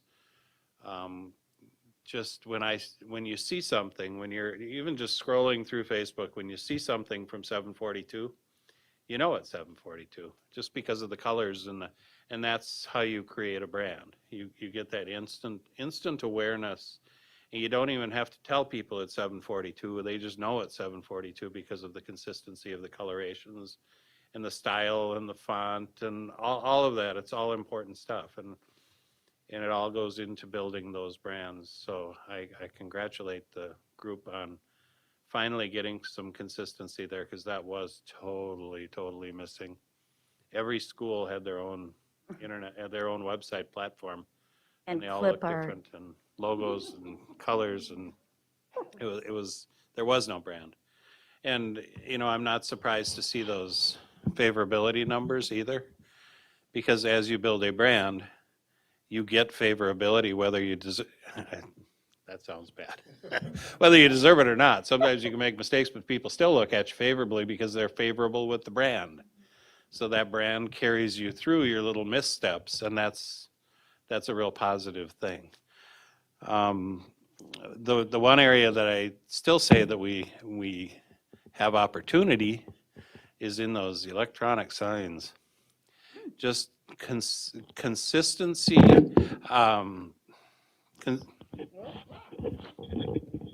Consistency in changing messages. A lot of times I'll see the same message on there over and over and over and over for months. The same graphic or whatever. And it seems to me that we should have some school specific. There should be rotations in there. Things that change weekly with, like, here's what's going on this week at our school. Might be a band concert Thursday night, 7 p.m., might be a choir concert, might be a football game, might be a whole bunch of different things. But just something to make it so that when I look at the sign, it's localizing it to that, but then it's also branding. So a combination of the two and changing and rotating consistently and even through the summer. You know, some different message all the way through the summer, things going on in the district, things going on in the school. And some schools are better at changing their message boards than others. I think you know which ones are better, but some of them are really good at it and some of them they just never change. So, and those are, I believe they're a real valuable piece of marketing. If you go out to buy billboard marketing, you pay a lot of money for that. And this is free billboard marketing. It's on some pretty busy streets and there is a lot of traffic. The traffic is localized and you actually have a pretty captive audience. You're getting parents of kids that go to those schools.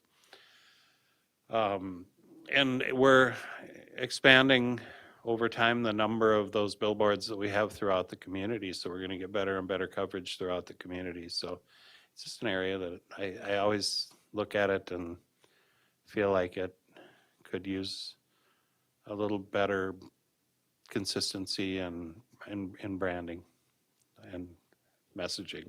So I think that was it. I might think of something else. But overall, it's been a huge, huge change. It's night and day. It went from nothing to something really good. So very, very happy with it. Very proud. Al? And so to piggyback what you just said, because Tammy's in charge of the communication department and from a district perspective, one of the things that we are discussing at the cabinet level, but not really at the cabinet level, I'm going to place it at the two individuals who are in charge of sites, is if I'm a business owner, I'm in charge of my brand. And what you just talked about is if I'm the lead principal in that building, that's my community.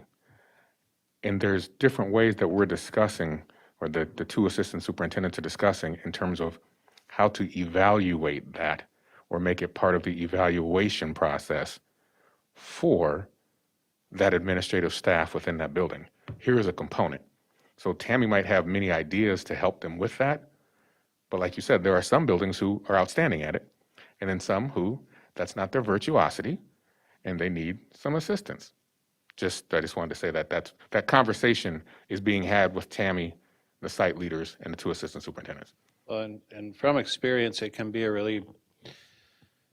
the first year through something is always really difficult because you've got to come up with ideas. What are we going to put on there this week? What's going to go on there next week? You're thinking and thinking and thinking. But if you write it down and you just keep a weekly log of what went on there, your second time through, you can almost just hand it off to somebody and say, would you make sure these messages get put up on the board? Because it changes little from year to year. You have the same events, you have the same things, you just have to say, from a schedule standpoint, that it's this Friday at 7 p.m. auditorium, stuff like that. And I don't think it's a bad idea either to cross market, like on the north billboard, it's not a bad thing to say, hey, it's the Tech choir concert this evening at Tech High School.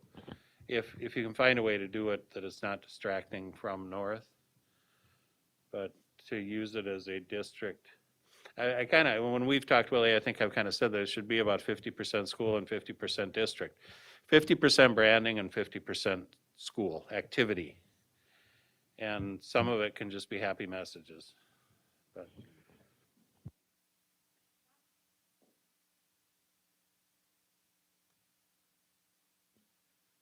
Yeah, the brand is really localized. If I am traveling about the state, like in 2 weeks we'll be going to an MSBA conference, and people will ask, well, where do you work? And I'll say, well, District 742. And I'll get this blank stare. What's a District 742? St. Cloud. Boom, the eyes light up, they know. Is there some way that we can do more matching of St. Cloud and 742 so people understand besides just our little tiny local area?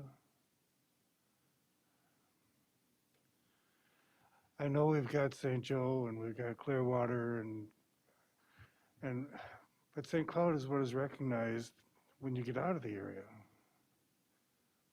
Like, if there's some way we could brand it. So the actual logo is St. Cloud Area School District out. That's our legal name. Right. And we call that the icon logo, the 742 apple, like, is attached. That's the whole logo, and this is all spelled out in the branding and style book. So sometimes only the icon logo is used, depending on what the purpose is. If the logo, including our name, is used, it is all of it, St. Cloud Area School District, because we have you're right, we have 9 municipalities. So we want to be inclusive of all of the schools and the communities in our district. Does that answer it? Yeah, it does. I'll give you an example. I'm going to be wearing this mask in 2 weeks down to the MSBA conference. Good for you. And people look Want at me more and they'll say, stuff? what is a St. Cloud together? Or what is a 742 together? If I can't say somewhere in there St. Cloud, they won't have a clue. I mean, 742 together does not go beyond our locality. Do you kind of understand what I'm getting at? Somehow we gotta get the word St. Cloud in there to zoom people in. Oh, he's from Willie Jett's district. I don't know about that, but to pipe in on that, being that you used Willie Jett or the Elvis, Elvis has left the building, how we did that earlier. The one thing is I've been in, just adding to that conversation, Scott, I've been in more than a few districts. And so I could sit there, we're in St. Cloud, so I would ask you, what is Anoka Hennepin's district number? No idea. Okay, I do, 11. What is Osseo Schools? 279. Uh-oh, we have a graduate, 279. There's 2 of them here. Okay, and the reason I'm saying that is from a state level, most people in the state go by your area. So they'll say, oh, that's St. Cloud Area Schools, or oh, that's Anoka Hennepin, or oh, that's St. Paul Public Schools. District number 1, that's Minneapolis, I believe. And so that's when you'll hear the numbers, but if you are within the community or if you were close, you know the number. So when somebody says District 196, I know that that's Apple Valley, Egan, those folks know that, and you will see masks with them. But for some of us, I can tell you what 196 is because I just know that one. And so I'm just saying that, Scott, because you will see that, and I think when you're at the MSBA, you're going to see even more of that. When I'm at superintendent's conference meetings and whatever, you see everybody with their gear and their number, but I can't tell you what that number is, but I can tell you by the face, or I can say, oh, well, okay, that associates with Hopkins. And so that's just one of those moments. And I'm hearing you say, can we tie in some of our marketing to expand it? That's the way I'm taking what you're saying. To expand it, not just so that all of Greater St. Cloud knows that we're talking about 742, because everybody, I believe, or most in central Minnesota, if you say 742, folks know what that is. There used to be jingles on the radio, there's signs, there's all these different things that we're doing. But I believe what you're saying is, and is there a way, as we are ever improving, to market us and have a greater scope? That's the way I proceeded. Okay. And Al wants to jump in here, and then Les. Yeah, and Willie, I know I talked about that with you years ago, just it's very difficult to brand a number. But I think it's, part of it is in this area, we are known as District 742. And when there's an article in the Times, it's District 742 school officials. When there's an article in the Times, it's not District 748 school officials, it's Sartell School District officials. and it's Sauk Rapids School District officials. It's not, I don't know how we got branded as a number, but we did get branded as a number. And Scott's right, when you're outside of this area, it's just a number. When you go to MSBA stuff and they ask you what district you're from, you can't stand up and say 742. You have to say St. Cloud. So there is something to that on a scale outside of the boundaries of our district that we have to be careful of, and that's that when we're outside those boundaries, that we're not branding ourselves as a number, because it's unknown. One of the things I think that happens, and I'm not a marketing professional, but I think one of the things that will happen, if you're outside the area and you say you're from District 742 because you've done something important, is why you're saying, it's why people ask you where you're from, then you get to say St. Cloud. I mean, it's part of a process of you know, if you get people's interest, where's 742? I mean, asking the question means that you've got their interest and they want to know about it. For years, and maybe Zach might know this, but I heard the number 916 for 12 years. I worked in the prison system, and I had, it's 916. It was, people were going to 916. It was inmates going to 916 for vocational kinds of training and things like that. I said, what is 916? You know, and it was the number of the school district in White Bear Lake, or where was it? Eastside, yeah. So it was, but we heard it, it was the number they, you know, it was like an acronym. Instead of saying St. Cloud School District, it's District 742. So be happy that people want to know, don't know, and ask you. Because that's the, I mean, the marketing, it seems to me, if you've done something worth somebody asking where you're from, then you have an opportunity to engage, to whatever. So, but I see the point, but, you know, we should be happy for the things that are thrown in our lap, like the number that got us there, and also that we are doing good enough things that people are going to ask us, where is that district? So, whatever. I like to babble once in a while.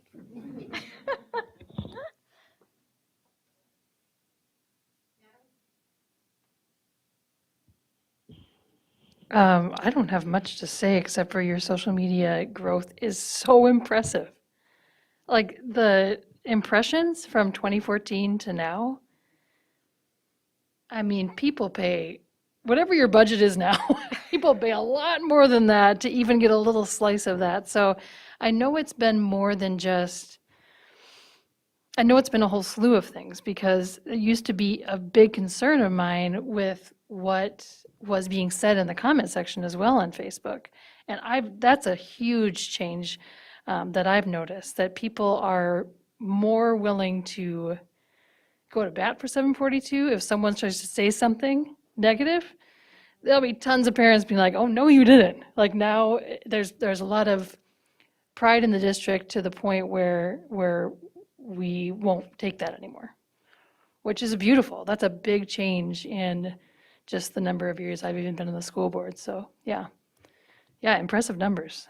That's, people get paid millions of dollars to figure out numbers like that. So ask for a raise.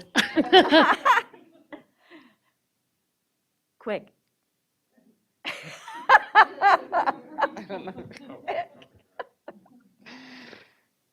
Okay, are we good? Thank you, Tammy, for all your hard work.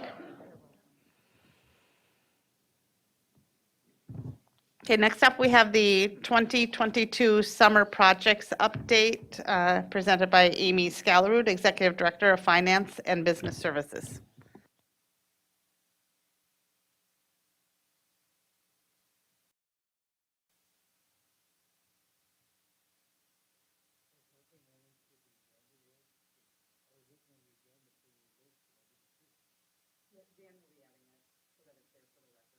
It's not an action item, so it's just an update.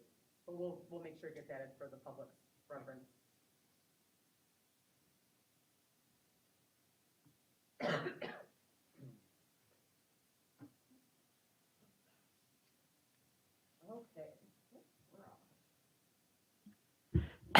Okay, so we are going to quickly talk about the projects planned for summer 2022, which I know seems like a really far way into the future, especially given the weather outside.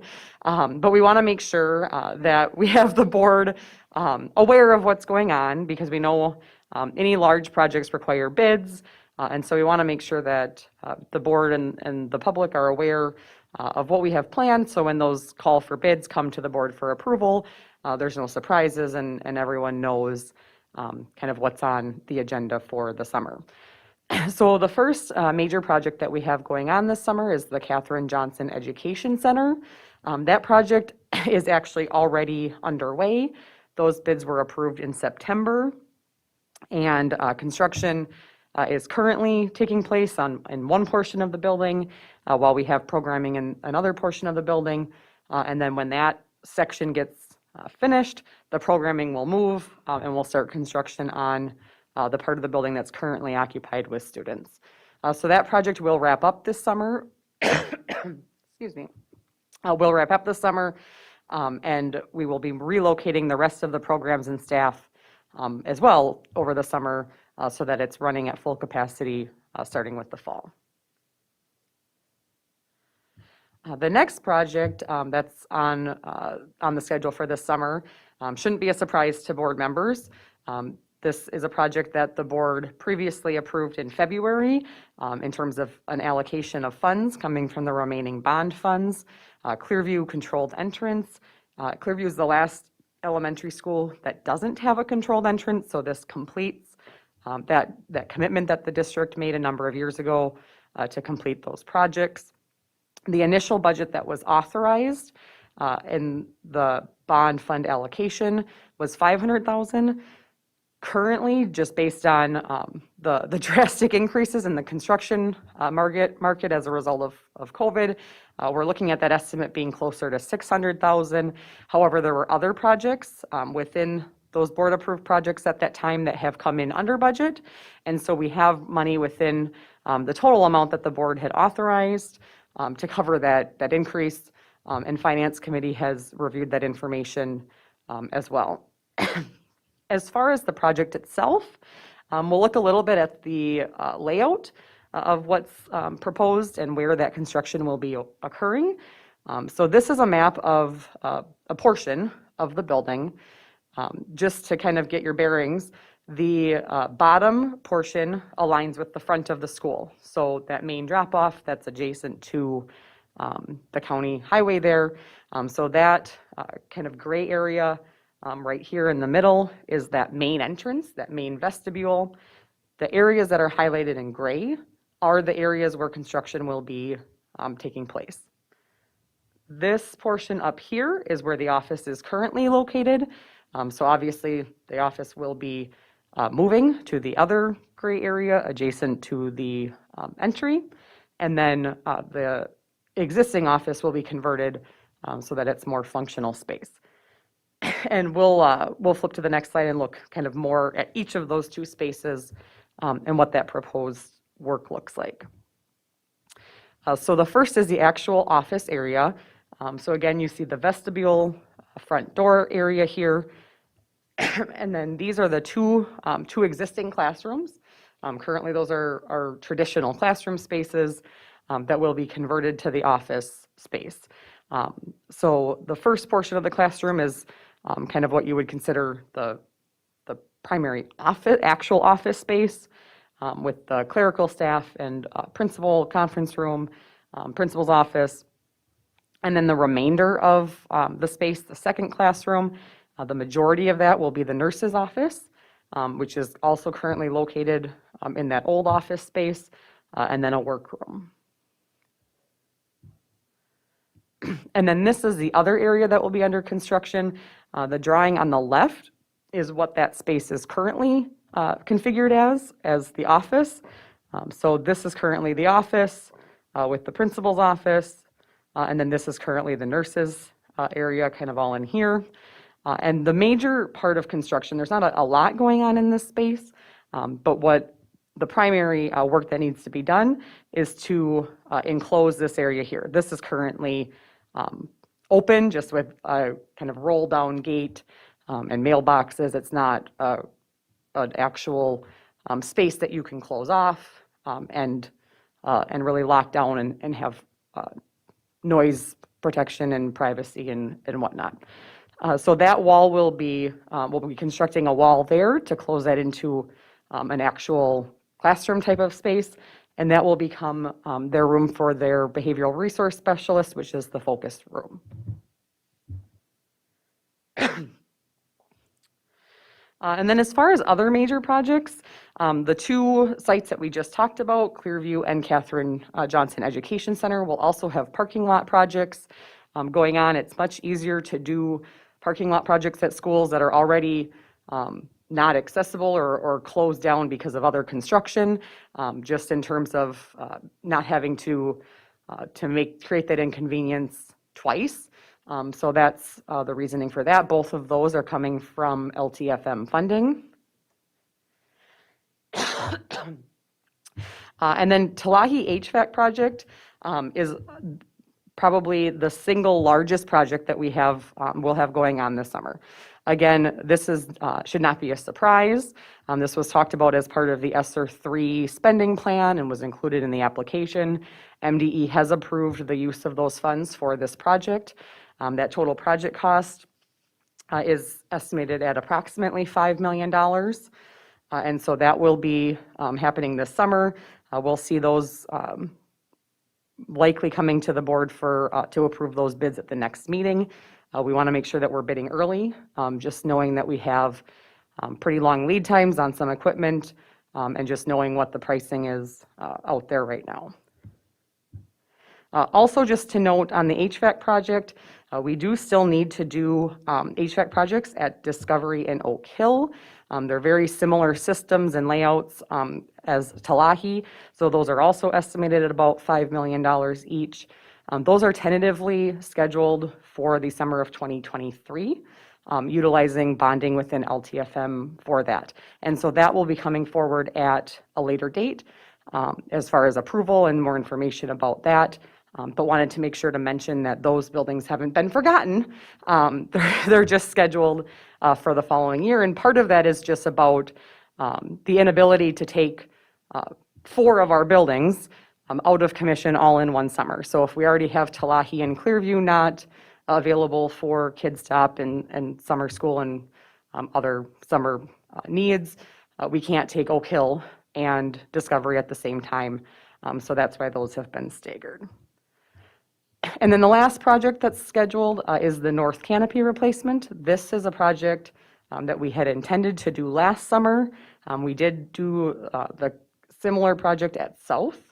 The intention was to do both. However, when we got the quotes for that, the South project was under the statutory bid threshold, but the North quotes came in quite a bit over that. And so to not be violating statute, the decision and the recommendation of Finance Committee was to table that project until we could do a proper bid to make sure we were compliant with statute. So that project will be coming forward for this summer as well. So those are the only really significant large projects that would require bids. Obviously, we have a lot of small LTFM projects, painting, casework, bathroom projects, but nothing that would exceed that $175,000 threshold. So this is what you'll be seeing coming forward. Again, our goal is to have all of these projects brought to the board for call for bids by no later than February, just to make sure that we're taking advantage of the best pricing possible. Are there any questions? Do we have any of the ESSER money left? At one time, we were thinking of throwing a lot of ESSER money at redoing Apollo, and then we decided to spread it out. Is there any of that left? Just come closer. And I don't have the full ESSER plan in front of me, but if you recall from what we brought to the board, a very small portion of the ESSER plan was planned for construction. And a lot of that is in accordance with MDE and the parameters they've set. They're very particular about how much of those funds aren't used to directly support instruction and lost instructional time. So that's why we only have the one HVAC project as part of that budget, just based on recommendation from MDE and what they were likely to approve. Okay, so most of that money was for, Correct. This is the only portion of the ESSER. This project is the for construction. okay, thank you.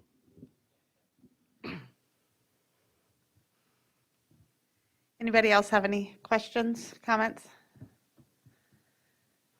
All right, thank you, Amy. Okay, next up, we have proposed revised board policy 504, student dress and appearance. This is the second reading presented by Dr. Lori Putnam, Assistant Superintendent for Secondary Education. Thank you, Chair Haas. Good evening, members of the board, Superintendent Jett. Tonight, we are completing the second policy 504, which is student dress and appearance. And thank you, Dr. Rivard, for pulling that up. We are reviewing, I'm just going to do a quick summary of the conversation that we had last time we met, because it was in December, and I know that feels like it was a while ago. We are reviewing this policy ahead of schedule based on feedback from our secondary staff. In November, we offered a survey to all licensed staff, asking them to identify the challenges and celebrations of the school year to date. Over 800 teachers responded to the survey. Building leadership teams, which are made up of school staff and building administrators, then reviewed their individual school results while district administration reviewed the entirety. And those leadership teams identified the top challenges and celebrations for their school. They then created recommendations for each of their challenges. For each of our secondary schools, staff identified the challenge of constantly addressing the prohibition on head coverings, primarily hats and hoods. Their recommendation was to allow hats and hoods to be worn in our schools, provided the head covering meets all other aspects of our dress code and code of conduct and are not disruptive to the educational environment. Based on those recommendations from our secondary schools, it came to cabinet, and we agreed to bring it forward ahead of schedule to the board. And you will see here the only change that we are recommending to 504 is the removal of letter D, which is, of course, that prohibition on headgear. I welcome any questions or comments. Al, go ahead. So, survey that went out to teachers, and I hate to do this, but on the second reading, I'm going to bring it up because after the first reading, I got a lot of pushback from a lot of different people. And we actually just got a letter here from a teacher right before the meeting, or earlier this afternoon it came through. And the question from this particular teacher is, they feel that it's going to be much more disruptive to have hats and hoods, and the kids are going to be able to wear earbuds because they have no way of controlling it when their hoods are up. They can't see what they're wearing in their ears. And the concern is that they're going to have a problem with that and kids aren't going to be paying attention. The feedback that I've gotten from members of the community, and I went to a thing downtown a few weeks ago and was approached by probably 8-9 different people. And they all had the same comments about it, that we're giving in.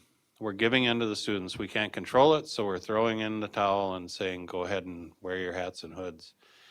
And they feel that we are abandoning a long-held tradition in which hats and hoods aren't allowed in schools. And so I'm just wondering, the funny thing is, I don't really have an opinion on it. That's I don't really care if the teachers want it. I'm fine with it. But how the the feedback that you gave there is a little bit muddled up in that the teachers were surveyed and then it went to leadership teams and the leadership teams presented the information back to you. And I'm wondering, do we have any idea district-wide, how many teachers said, yes, this is a great idea, and no, and how many said, no, this is a bad idea? What would happen if we went out with one question and said, do you think that the board should be approving? Or are you in favor of the board approving? Would that come back yes overwhelmingly, or would that come back no overwhelmingly? I don't know. I don't know the answer to that one. And so I have some concerns. That question is in my head, too. Les, do you want to jump in? Lori Putnam was going to, I think, answer that or address it, but. Okay. So thank you for asking those questions. Beginning with the question about process, we weren't particularly looking for anything. We just wanted to know what's making your life hard and what's making your life easy right now. And the feedback was, of the folks who responded, right, we're tired of asking kids to take their hoods down and their hats off, and it starts a hard relationship, right? That's a hard way to start your day. And so the leadership teams are actually, those are teachers. So there's the administrator, the principal leads it, but it's one department head typically, but not always, but one department member from every department. And then that person goes and talks with leadership teams. So that's actually how we get teacher voice. That's the decision-making body for the school, or the recommendation body, depending on the method of decision-making. So this is organic staff feedback. Will everybody agree? No. I think it's similar to when we changed, the dress code has evolved over time, right? And dress codes do that, right? Had we gone out and surveyed everybody and said, do you think girls' bra straps should be able to be shown, or is that distracting in the classroom? We might have been surprised that there might have been some people who are like, yeah, that's distracting. We can't change our dress code because of that, right? So I think that the fact that dress codes change as times change, it doesn't always sit well, and I understand that. Again, I'm not bringing forward the policy because I thought this was a great idea. Like, I think it's a fine idea, right? I think I've been in those schools every morning, like, please take your hood down. Hey, have a great day, glad you're here. Please take your hood down, right? And for what, right? And so I do want to address also that earbud question. I think like there are numerous kinds of distractions, and am I dismissing or minimizing that concern? Absolutely not. But I do think that is a classroom management issue. I think that I could have earbuds in. I think it's possible Shannon has had them in, and we would never know. I'm joking, Shannon. Girls can wear them under hijabs, right? There are boys with long hair, right? There are many ways to hide that kind of distraction. I could tune you out entirely just by drawing, right? So do I understand that? Of course. And I think that our administrators will gladly work with our staff who have that concern to partner with them in addressing that classroom management. I'm trying to think what your I was thinking there are three things you said, Al. Tradition, I think that, thank you, Natalie, I appreciate that. And again, I think that goes back to change in over time, right? I know that, it certainly our families still have choice, right? They can still say, you know what, this is a value that we hold as a family. We value that you don't show your midriff, and we value that you take your hat off when you walk in the door, right? So it's not like, if that's important to families, we would never ask their kid to do something contrary. And we still have that note in the policy that says our administrators have the right to require specific or prohibit specific headwear depending on the circumstance and the event. So I do think there's still some space for honoring that tradition of removing your hat. Perhaps, when we may say when you're at graduation, we're not going to wear hats, or any sort of ceremonial event. So I think that there is some space to manage that. Go ahead. Is there a process or procedure the policy for the balance of the school year Say more, Al. and test it Test as it a out? test to see how it goes and then get feedback from teachers to say, yes, it was good or no, it was bad before we would go in and change the policy. Yes, that's I the don't know beauty how of we this would board do is that but you get to do that. I'll gladly bring, if you decide that you would like to amend the policy to remove D, with the expectation or directive to me to get feedback and bring it back to you in whatever set period of time you wish, I'd be glad to bring 504 back for another first reading. yeah, I'm wondering if we have to do that or could we suspend a policy, temporarily suspend a policy through July 1st?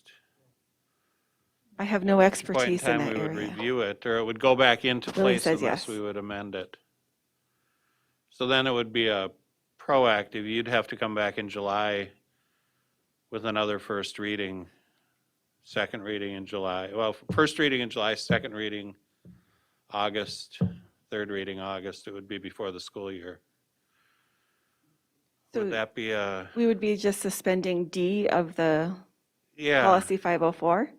we'd suspend D for the balance of the school year. Sure. And then get feedback or gather feedback towards the end of the school year. Happily. Just so that we don't change it and have some major issues arise and then have to go back and go through the process again. I don't, tell me if I'm nuts, Willie.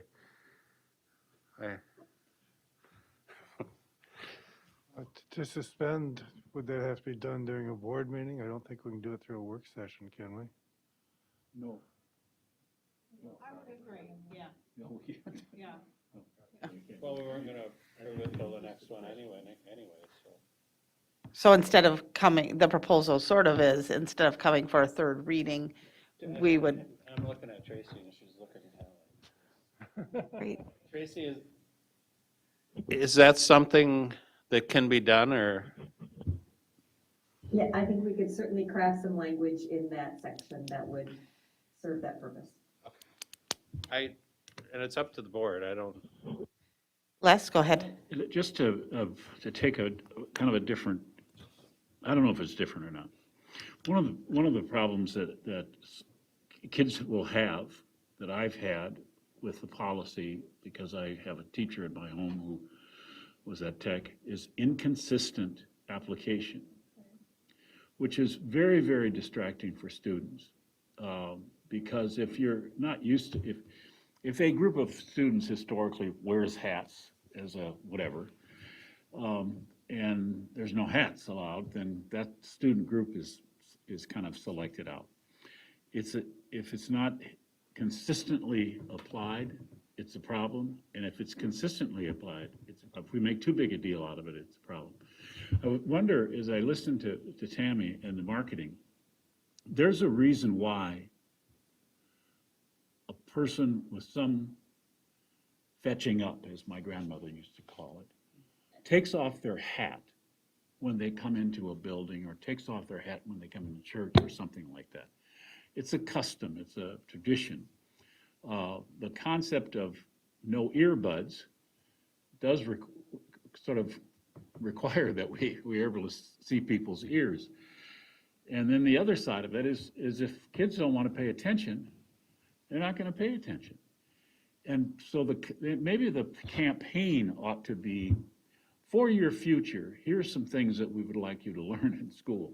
One is, when you come into a school, you should take your hat off. You shouldn't wear a hoodie unless you're cold, and we'll turn up the heat for you or something like that. And you should pay attention in class and those kind of things. One of the things I noticed, if you go out west or different parts of even Minnesota, because I used to wear one, if you wear a cowboy hat, guys who wear cowboy hats eat with them on. I mean, you see them in restaurants and everywhere with these hats on, because it's just that special kind of hat. So what we need to ask ourselves is what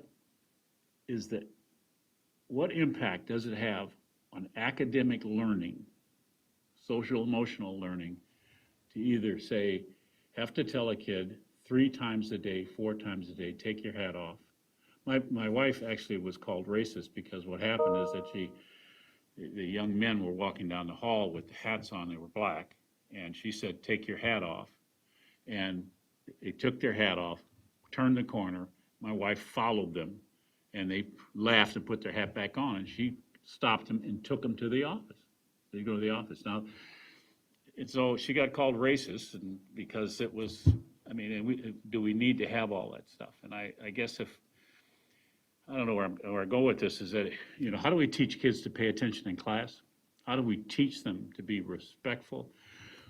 When we do the Pledge of Allegiance to the flag, I mean, I've watched some rather significant brawls start out if people don't remove their headgear at certain places. People get upset about the way people respond to these things. I look around the room, and because I know it offends some people, that if people don't take their hat off, I will wait until they do. And so there's a lot of things about this that we maybe should focus on. Let's focus on whether or not we can consistently apply it so that we make sure everybody gets applied. And for what purpose do we say you can't have your hat on in school? And maybe the marketing thing of saying you want to get a decent job. You walk into a bank to get a job for an interview with a hoodie on, and you're going to have a tough time. So, well, I'll let it go with that. So, and I'm not, Sorry, I don't know if you're advocating for. Oh, actually, I'm Advocating for changing advocating for, my advocacy is, I really am tired of trying to teach adult children to have some sense, and although, I mean, when a high school student doesn't understand the concept of and I get that, but maybe just trying to explain to people why the hats, I'm speaking in favor of it. At some point, if you haven't got sense enough to figure out your life by now, that your hat's not going to make the difference, but whether or not I make you do your homework might.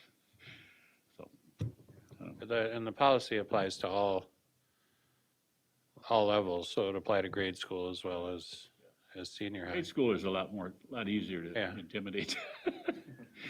I say that in jest, by the way. They see adults differently than high school kids do. Well, it's not one that I'm going to go to. It's not one that I'm going to fight till the end. I'm not Right. fighting. I'm not fighting. I'm just saying that that's one way that we could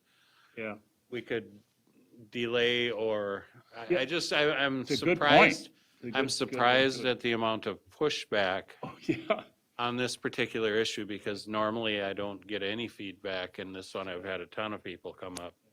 And so that's been a concern of mine. This is an American tradition for 500 years, for years. Gentlemen remove their hats when they walk into places, but ladies don't. Ladies wear hats in church hats, but if you walk into a church and don't take your hat off, at least in the churches I go to, the reverend's liable to have a conversation with you from his position of whatever. So, I don't know. It's not giving in, by the way. That's the only point I think. Giving in is not a place I want to stand when it comes to education. What educational value will it have? And I'm going on and on. I'm sorry. Let me just stop. But I'll support whatever we want to do, I think. So. Natalie? I love the way that this came up. Like, I love that we're hearing from teachers. And the thing I want to do in my life is make teachers' lives easier. And so it's a really interesting point that Al made, I think, by doing a test run and then getting feedback again from teachers, because it's teachers that said yes and it's teachers that are saying no. So the only way we could see if it actually works is to try it out. The other thing that we haven't touched on, and one of the other issues I've talked about with parents, is do-rags as well. And that has been a fight sometimes at Apollo, because that's not allowed either. And so then it's, the argument there from parents is that's a cultural thing. And so, I think it's more than just hats and hoods, but it's, it was hijabs, and that was for religious reasons. But then Some parents say as well that do-regs is for cultural reasons. So there's just so many different levels to it that it seems like, why don't we just try it and see if it works? I mean, what's the worst thing that could happen? Then we go back on it. I mean, I don't know, like, this is the real world. You try it and see if it works. When it doesn't work, you just say, no, for mind. My question would be, are you advocating to suspend it till the end of the school year and then review it? Or are you advocating to change it and then if we have to, come back and change? I would be fine with either way. If either way takes 3 readings, then I guess I would just go the full force of it and then circle back to it. But I just want to try it out, whatever is the right way to do that. In this, that values the teacher opinions on both sides, and values as well student opinions on both sides of it as well. But I would say for what Les said is exactly what my boys said, that in X teacher's classroom, I can put my hood up. And in Y's teacher's classroom, no way, I would never even dream of doing that. And so it's based on what hallway you're walking in at Apollo as to who is going to actually, take the time or have that be their big rock that they're going to put up for that day. So yeah, the consistency is also an issue. I think the idea of suspending it is giving the teachers respect to say, we value your input and that we're temporarily doing this because what we want to do is come wrap around and make sure that you like this, and then we'll move it forward. But this is important to us as your perspective of, do you like the change? And I was going to say suspending it forces us to look at it again. Whereas changing it, it can just disappear into the sunset. Scott? Yeah, we sort of started this thing out on an emergency basis for that you wanted to get it done right away. What was the reason for the emergency? Thank you.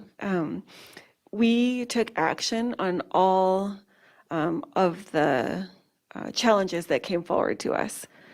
So there were, and it was in my last school's update, our last school's update. So one of the requests was more that staff brought forward was the pressure of having all of the Wednesday time, which is the staff time, booked. So we made adjustments to the staff time. So there was nothing that came through as a challenge that we did not respond to. So this was urgent only in that we were trying to be responsive to our team. As an employer, dress codes, uniform policies, there's a very large employer in this area that it used to be their policy that you couldn't have a unnatural hair color to be employed there. You couldn't have purple hair or blue hair to get a job there. And there were other regulations too, maybe like tattoos exposed or something like that. I believe those rules have gone away. I don't think they gave in. I think they're just adapting to the community that we live in. And so I don't see this as we're giving in. I think we just maybe live in a community where if my son's friend were to walk into the house with a baseball cap, I wouldn't see that as a sign of being disrespectful. I think that impression of what that means, it doesn't have the same meaning anymore. We should, of course, always treat people, if something is disrespectful to them, we should be mindful of that where we are. So rules in one place, you go somewhere and how your actions have to change depending on where you're at. But I wouldn't see it as a student walking into a classroom and not removing their hat. I wouldn't see that as a sign of disrespect to their teacher or their learning environment or their students in there. That's just me, though, so I don't see this as backing down. I see this as adjusting to the times that we live in and not imposing something of the past.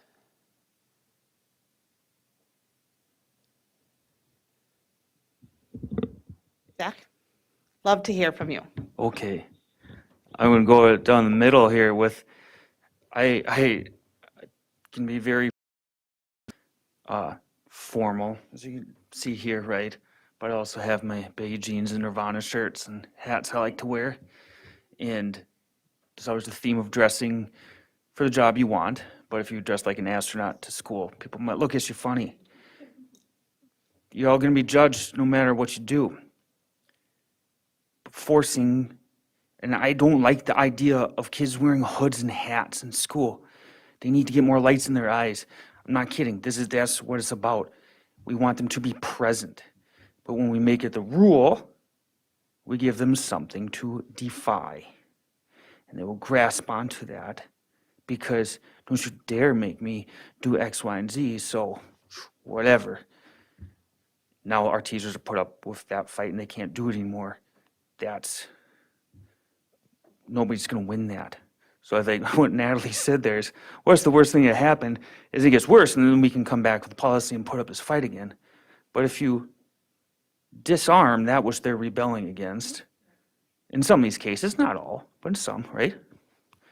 Oh boy, they're not thinking about that anymore. So it's just part of why I support this change. And as it fits with the theme of just meeting kids where they're at, right? We have to. And otherwise, and hopefully we can model, hey, dress for the job you want. Just can't force them to do it. Natalie? I just want to echo what Lori said a while ago about how if that's the first interaction that our students have with a teacher, as they walk in the door, hoods off, hat off, that concerns me. And that is what happens because you're coming in from outside and I've tried to instill in my kids, like the way you talk in the morning, the way you come into school in the morning, is how your day will start and how your day will probably be. So when my 17-year-old started to drive the kids to school in the morning, I'm like, you have to be positive when you're letting Milo out at North and be like, have a great day, make it a great day, instead of like, get out of here. So, how can there's so much hardship in the world and in our community, and if we can just eliminate one hardship when our students walk in the door, again, why not? The only thing I would add, and not being at the secondary, would be, I've been here before we had leadership teams, to Al's point, and the fact that these ideas have gone through our leadership teams, and what Dr. Putnam was talking about, is very meaningful. Those leadership teams are represented by a very vocal group of teacher leaders within the building who will sit and talk about these issues, not just for a few minutes, but went over these ideas that were coming through before they were brought forward to our building administrators. So there's a lot of people who are feeling very strongly about this is not an issue that we're wanting to take on right now at the secondary level.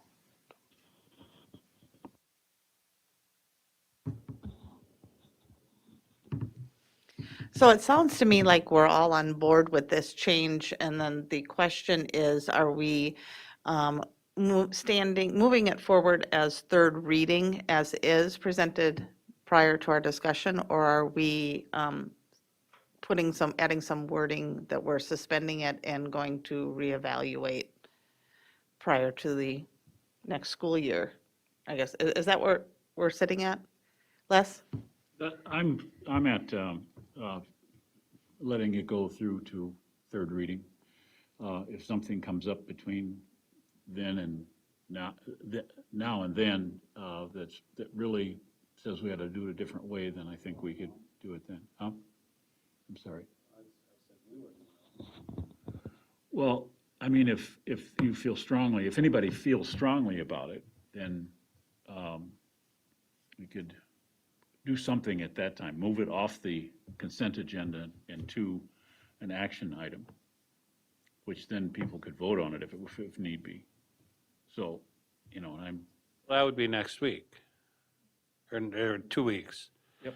But I guess the question is, the other way, the two ways of doing it are to move it forward as a third reading and change the policy, or suspend the policy through the balance of the year and then review it and make the decision whether we want to change it or not based on how everything went. Yeah, I get that, and I don't understand why we would do that, suspend the policy. We just, because we can, if we delete the policy and it's a problem, they'll bring it back to us, I assume. If it becomes a problem, I guess we'll hear from the leadership teams again. I'll yield to. Yeah, can we let, Yeah. go ahead.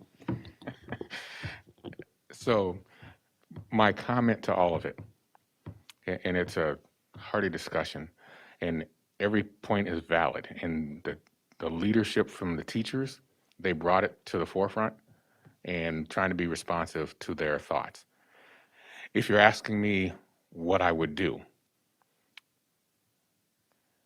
Al, the way you said it, there's two ways. The one is to put it through the policy right now, and the other is, I don't want to use the word suspend because suspend to me, I'm getting into discipline.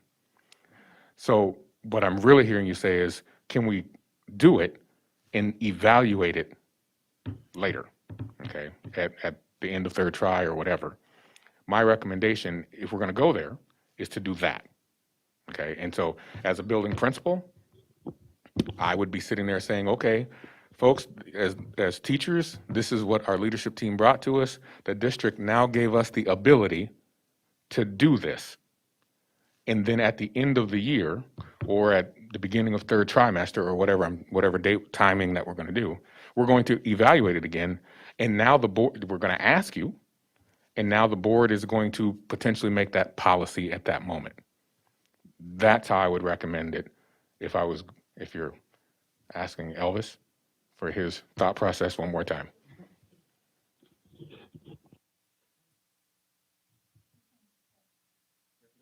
He's not using that word. But not that word. Correct. Okay. Postpone, whatever. But I agree with that, Willie, and the reason that I agree with that is because it causes a review of the policy versus something else causing a review of the policy. And we might review it after 90 days or after whatever, it's going to be 100 days, whatever it is till the end of the school year. We may review it and say it was great, nothing happened, the teachers found it was better. We'll just change it. Then it's set in stone. But I think that some way of going about it, so I would say yes for the board to be able to give permission. And I don't know if we need to do that through a vote or if we can do that through a nod of heads and move it quicker.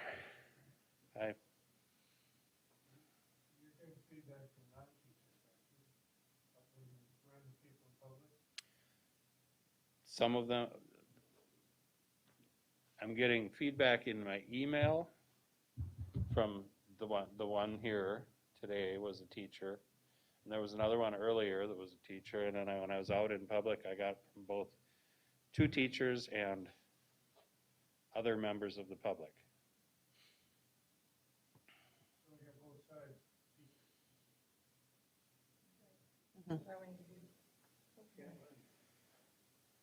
Oh, yes, we do, because they talk to us.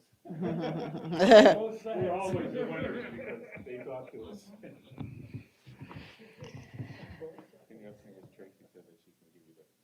Tracy had the lingo to be able to give the heads up or the thumbs up or the ability for us to be able to do this.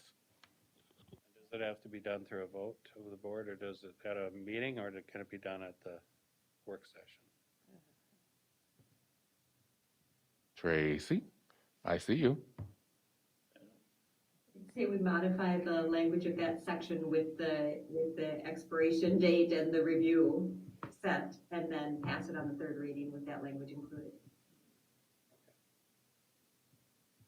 So it'd be the next meeting. So is this going to an action item rather than a consent agenda for third reading? No. No.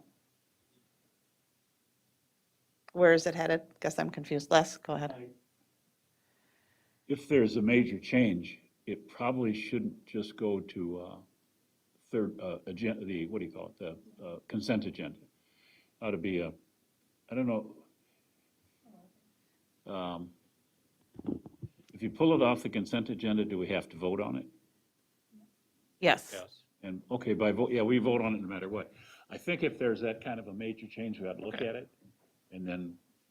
That's why I fine, was too. saying was That's an fine. Not a action big deal. It's item just- rather than a consent agenda. It's coming forward as a third reading. Is it going consent? Correct? It's coming forward as a third reading. Is it going consent or is it going action?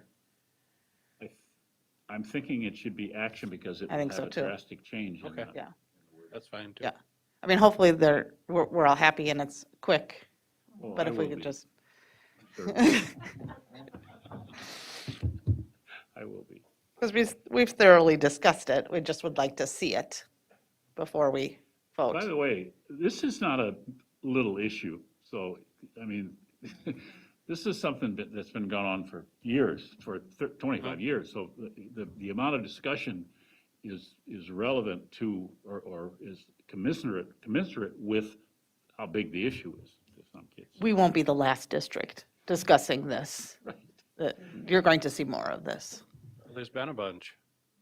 Yeah. Okay, we're good? Oh, moving along. Last item of the night, schools update presented tonight by Dr. Lori Putnam, Assistant Superintendent for Secondary Education, and Dr. Mike Rivard, Assistant Superintendent for Elementary Education.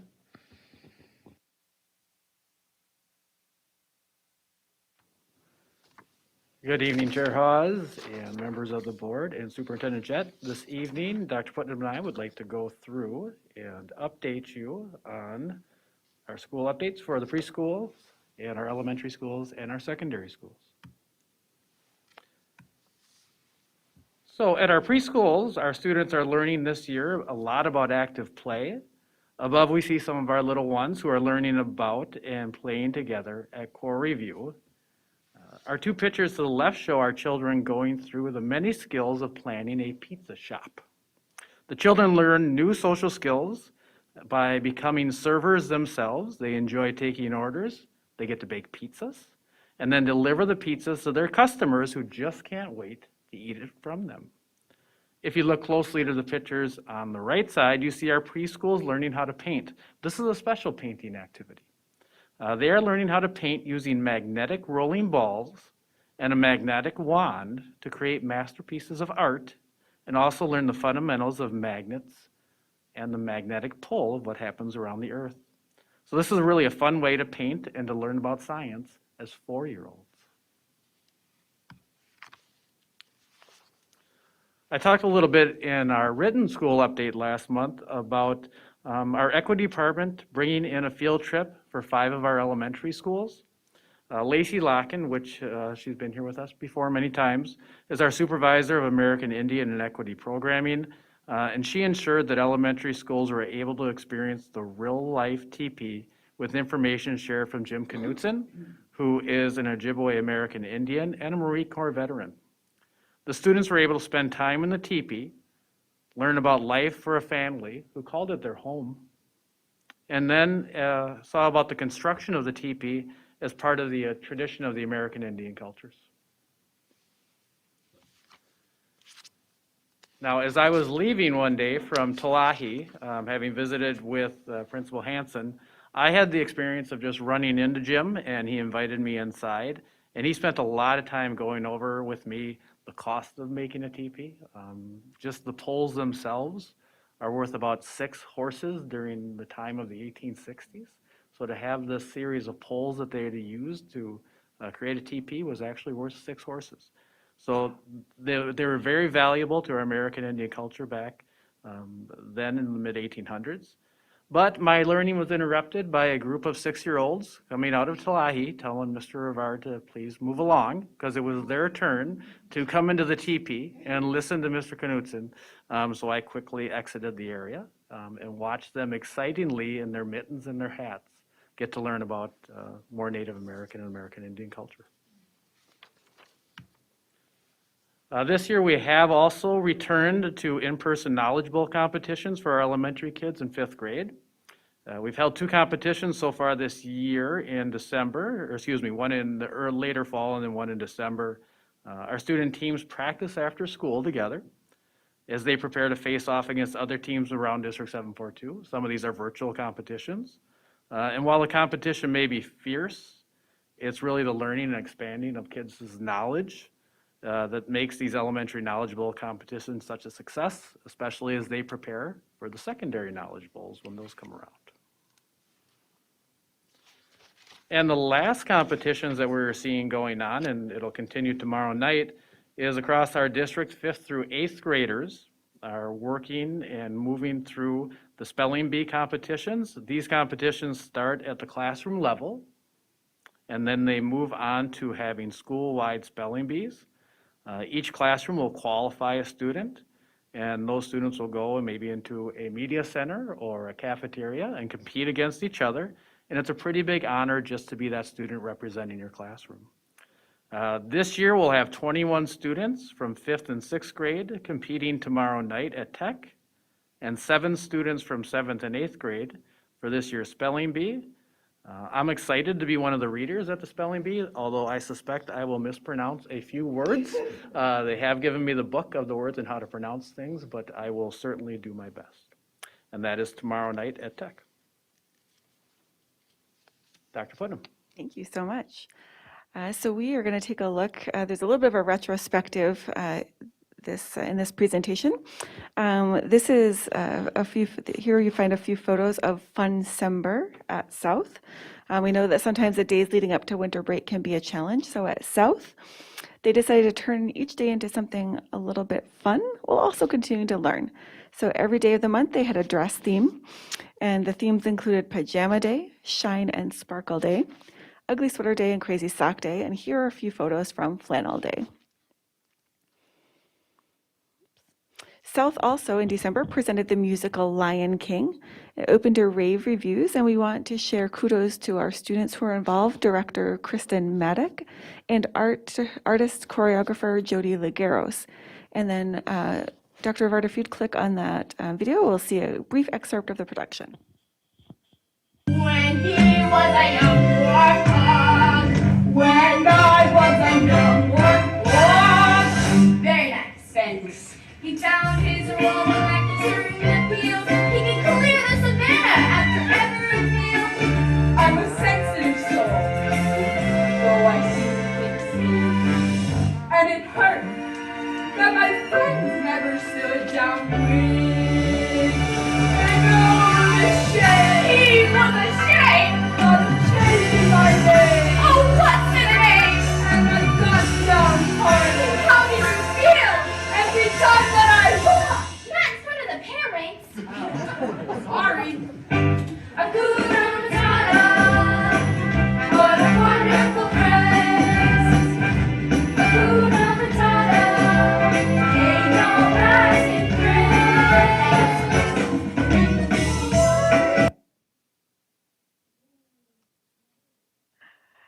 And then we're going to switch over to the north side before returning to the south side to wrap it up. Here you can see some of the fine arts events that happened at Apollo. There are some examples of student work with pottery on the left. And then the orchestra concert was an incredible success. And those are those 2 middle pictures. So congratulations to our artists at Apollo. We also had a lot of student leadership events happening in December. Our ASU, the Apollo Student Union, organized a dodgeball tournament. Everybody survived unscathed. That was staff and students alike were involved. And then the upper picture is a photo of a collaboration between Apollo and Tech students who were over doing volunteer work packing food for those in need. And then a very exciting opportunity tonight. We're going to be able to see the Tech High School's Trimester 1 recap. It's a celebration video put together by one of our students, ninth grader Sadie Zellman, and it was specifically made for you, the school board. So this is the recap of the successes of Tech Trimester 1, and I want to say thank you to Sadie and Principal Harris for sending this along.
Again, thank you to Sadie, and we get to hear the pep band there, which was kind of nice, and we welcome any questions that you may have for us. Just a second.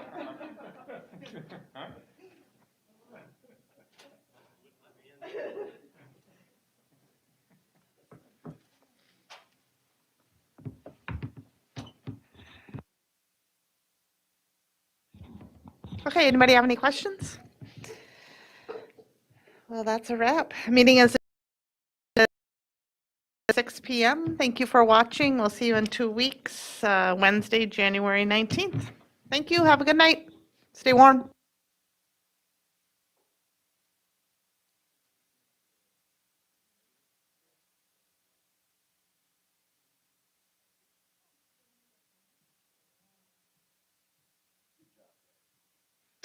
Thank you, Gordon.